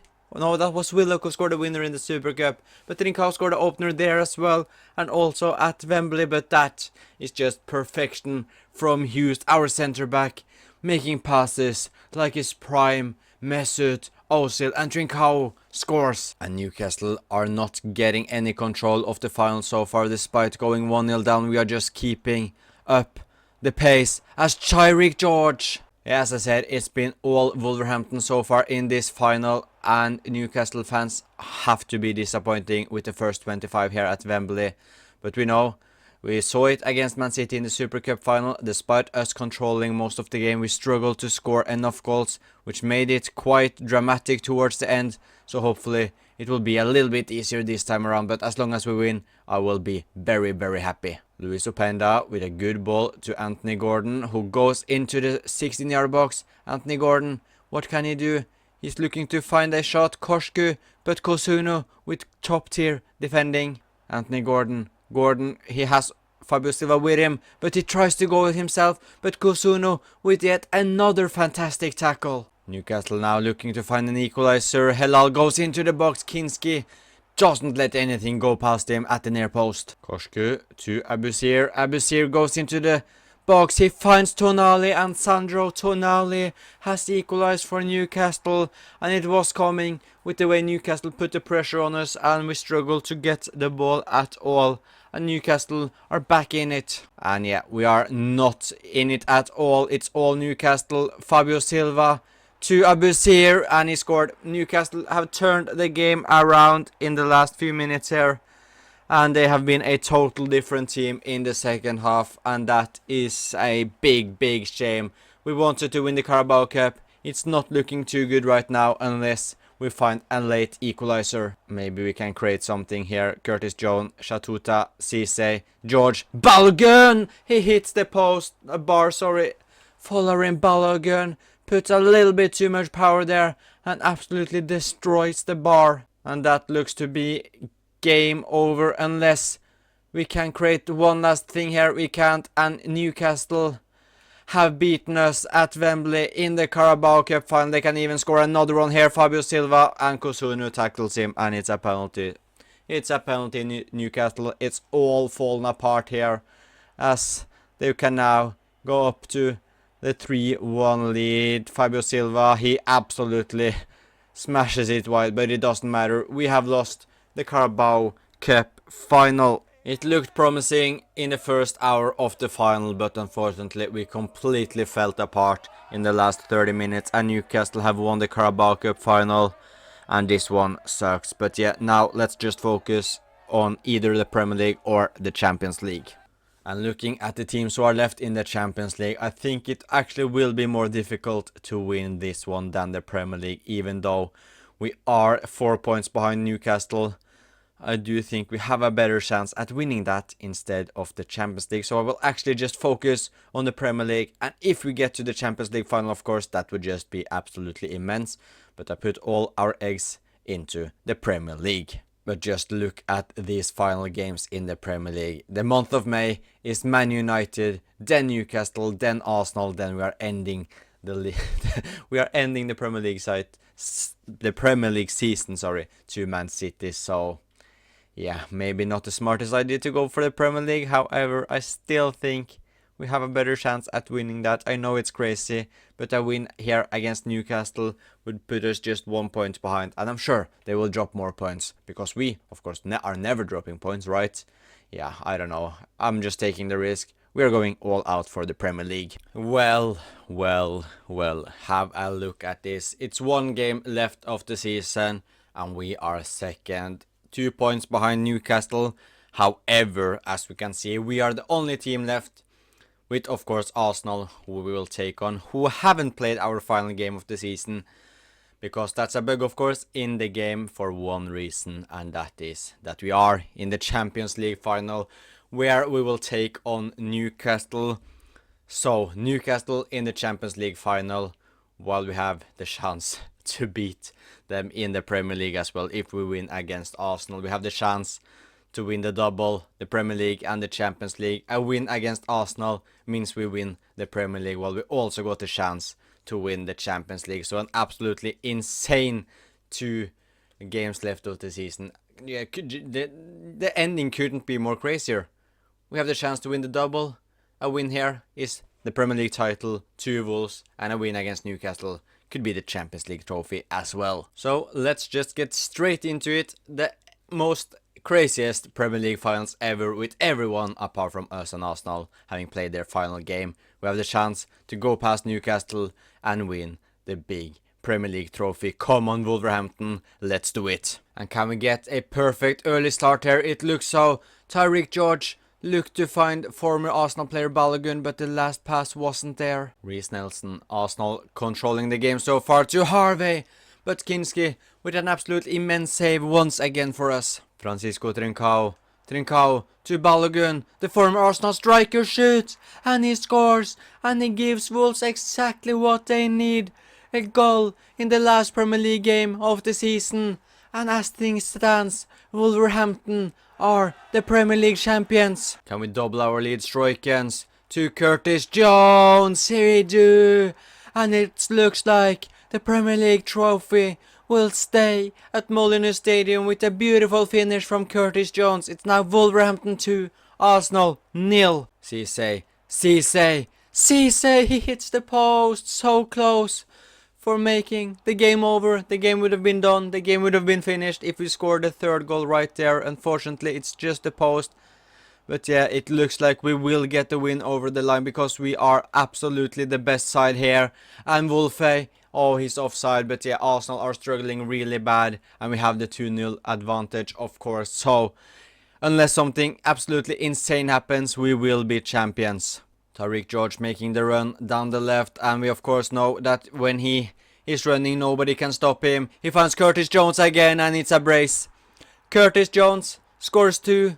It's Wolves 3, Arsenal 0. Wolverhampton are now just 28 minutes away from being champions of the Premier League. Cisse 2 strikes. He goes inside. He keeps on doing it. Can anyone stop him? Ødegaard gets the foot on it. He can't get the ball, however. To Tyreek George. Looks to find someone in the middle. Mosquera clears it. Tyreek George. Can we absolutely continue the humiliation of Arsenal? Tyreek George. He can't. We can't find the fourth one. However, that's not what we care about now. All we want is the game to just end. Arsenal, can they get a chance here? They have been nowhere near anything in the second half. But Ødegaard, he back to Bukayo Saka to Harvey. Harvey goes into the box. Arsenal's number 16 finds Alem. He shoots and he scores. And Arsenal get one back. But no need to panic. 5 minutes left. We are still leading with 2 goals. Arsenal looking to score one more here. But it doesn't matter. That's game over. And Wolverhampton Wanderers are the Premier League champions. And for most of the Premier League season, we were in the title mix. However, we were always a little bit behind Newcastle until the very end. We made a comeback. We took Newcastle's points. We won our remaining game against Arsenal. And that is the perfect end to the Premier League season as Wolves lift their first ever Premier League trophy. And it's not the craziest of Premier League seasons in terms of points. We just got 78 points, but it was enough this time around. I'll never complain by winning the Premier League. We got 15 draws, which is absolutely insane. But yeah, Wolverhampton are the Premier League champions. It's one last game of this Wolverhampton career mode, and it is the Champions League final against Newcastle, who we won the title race against, who the same team we lost the Carabao Cup final to. We will take on them in the Champions League final, and we of course won the league phase by 3 points, which is just brilliant. The round of 16 we beat Villarreal 3-1. The quarterfinals we knocked out Man City 4-3, and then we won 5-3 against Borussia Dortmund. And the last opponent ever in this Wolves career mode is Newcastle United again. When there was just a couple of more games in the league, we said we went all out for the Premier League because I thought we had a bigger chance of winning it.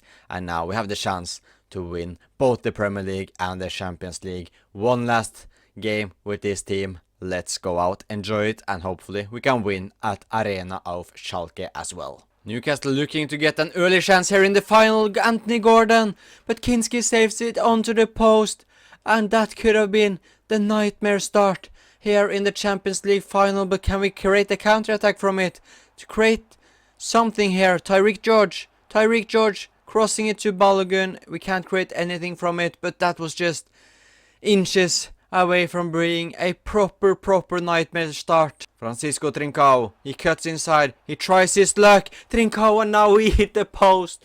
1-1 in post hits in the first couple of minutes of the Champions League final. Shatuta, Trincao, back to Shatuta. He doesn't have anyone to help him as of yet, so he just keeps the ball. He finds Cisse finding Trincao. Francisco Trincao. Chevalier saves it, and they manage to clear it as well. Stroikens to Balogun. Following Balogun scores, and we are leading the Champions League final against Newcastle with Balogun scoring, our American striker, giving us what we looked for. And it was just a matter of time because this pressure was absolutely top class from us. Newcastle just couldn't clear it properly, and Balogun, of course, scores from there. Tyreek George finding space behind Newcastle's defense. Tyreek George! That was a poor attempt. Wolfe trying his luck outside the box, yeah. It's a reason he's a left back. Oh, last chance for Newcastle in the first half. Abusir to Bruno Guimaraes, who scores. And Newcastle have equalized right before first half, and that just sucks really. Yeah, that's awful timing to concede a goal. Trincao finds Shatuta, who looks for the cross. Bremer blocks it. Whitman to Openda. This is not good. This is not good. Openda scores and Newcastle have turned it around. Just like they did in the Carabao Cup final where we took the lead. And then Newcastle, of course, won 2-1. And it looks like it will be the same story now. Yeah, not a fan of it. I don't want that to happen again. We need to step up. But yeah, it's not looking good. Whitman to Openda, who has caused us problems all out the save. But thankfully, not this time around, as we can do something here. Francisco Trincao, Balogun is with him. Trincao finds Balogun. Balogun shoots and it's saved. George to Cisse, who tries his luck. Ooh, that's a brilliant save actually. Openda against Kosunu. Openda passes it to Tonali, who finds Whitman. Kinski. Wow, that's fantastic save. He managed to keep us in the game. David Wolfe joining the attack. We are desperate for a goal here. Wolfe finds Cisse, who finds Willock. Shatuta, I need you forward. I need you forward. No. That's not how it was planned to be. That was maybe our last big chance, unless we can get control of the game again, because yeah, Newcastle are the better team in this final for sure. Osorio using his fresh legs after coming on. Can he do it? Can he do it? Osorio! He does it! He shows why we bought him in the summer. He scores his first Champions League goal. And what a goal that is! That's absolutely phenomenal, cutting in on his left foot and absolutely smashing it into the top corner, or more than placing it, but that is just insane. Newcastle going straight up attack. Whitman, he shoots. Huge block by Hughes, but Whitman gets it back again. He shoots. Kinski saves it. Koshku, Wolfe wins it. Maybe, just maybe, we can get one last chance here. It's a few minutes added on. Shatuta to Osorio, who's already scored. Back to Shatuta.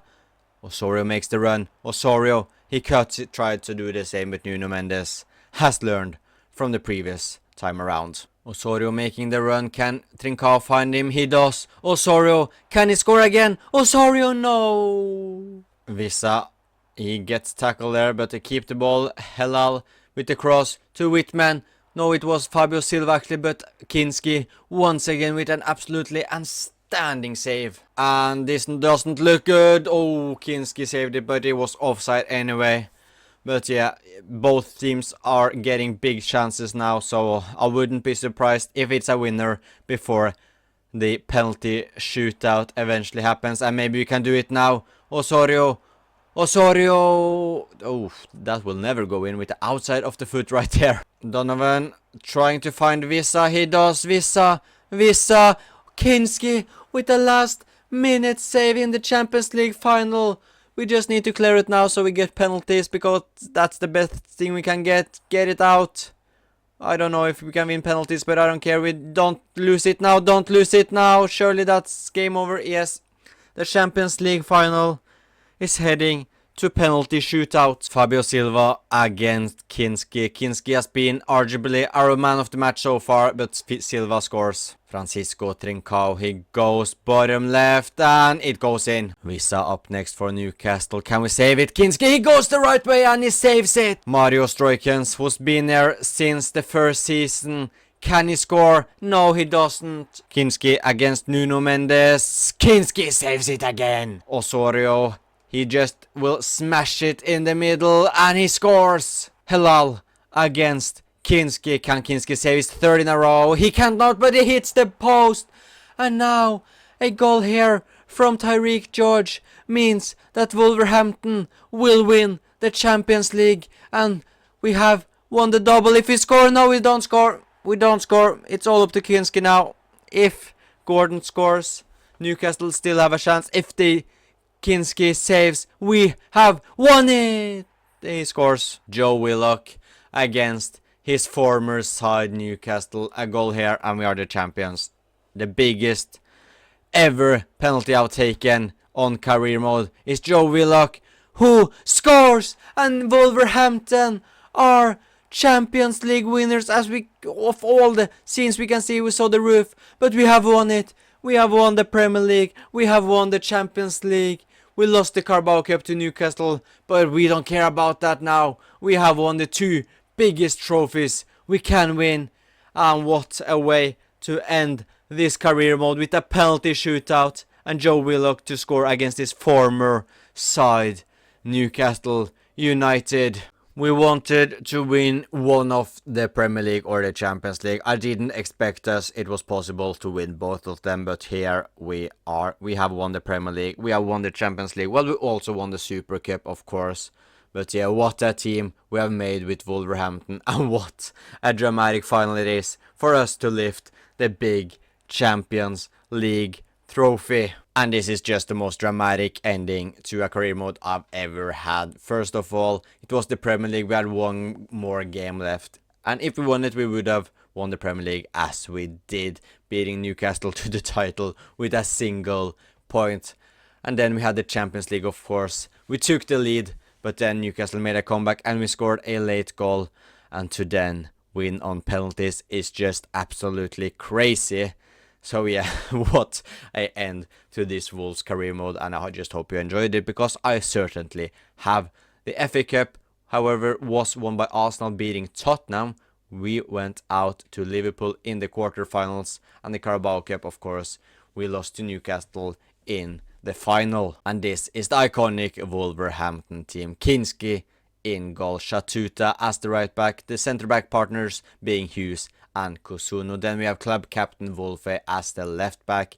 Curtis Jones is in the midfield with Cisse and Stroikens. Then our left winger is George, our right winger is Trincao, and our striker is Balogun, with having some decent players on the bench as well, such as Bryn, Lonwijk, Giga, Lima, Willock, Doyle, Esse, Sims, Osorio, who was crucial in the Champions League final. Then we have Gonzalez and Mane as well. So yeah, what a team we have built here with Wolverhampton Wanderers. We kept 18 clean sheets plus 1 with Bryn, of course. We kept 19 clean sheets in the final season. Wolfe played everything, 64 games, 1 goal, 2 assists. Kusuno got an assist as well, while Hughes got 2, Lima got 2, Shatuta scored 4 goals, 7 goals and 6 assists from Jawi, Cisse, Willock, 2 goals, 2 assists, 10 and 11 from Curtis Jones, Tommy Doyle, 1 assist, 15 and 17 from Stroikens, 27 goals and 10 assists from Tyreek George, who has been absolutely immense from us. Esse got an assist, Francisco Trincao scored 37 goals, got 14 assists, and insane season from our Portuguese star. 1 goal from Osorio, which was in the Champions League final. 25 goals and 3 assists from Balogun, while Ellis Sims scored 4 goals. And let's just take a quick look at the stats of this career mode. 339 games, 192 wins, 74 draws, 73 losses, 718 goals scored. We won 2 league titles, which was the Championship and the Premier League, and also 2 Continental Cups in Europa League and a Champions League. No domestic cups won, but we won the 2 biggest ones, so I'm more than happy. So yeah, that is the end of this Wolves career mode. I hope you enjoyed it, and if you did, please leave a like and subscribe, and I will start the next career mode in the next couple of days. If you have any ideas of who it should be, please let me know. And if not, I hope you enjoyed the video. Please leave a like and subscribe if you want to see more, and I will talk to you guys next time.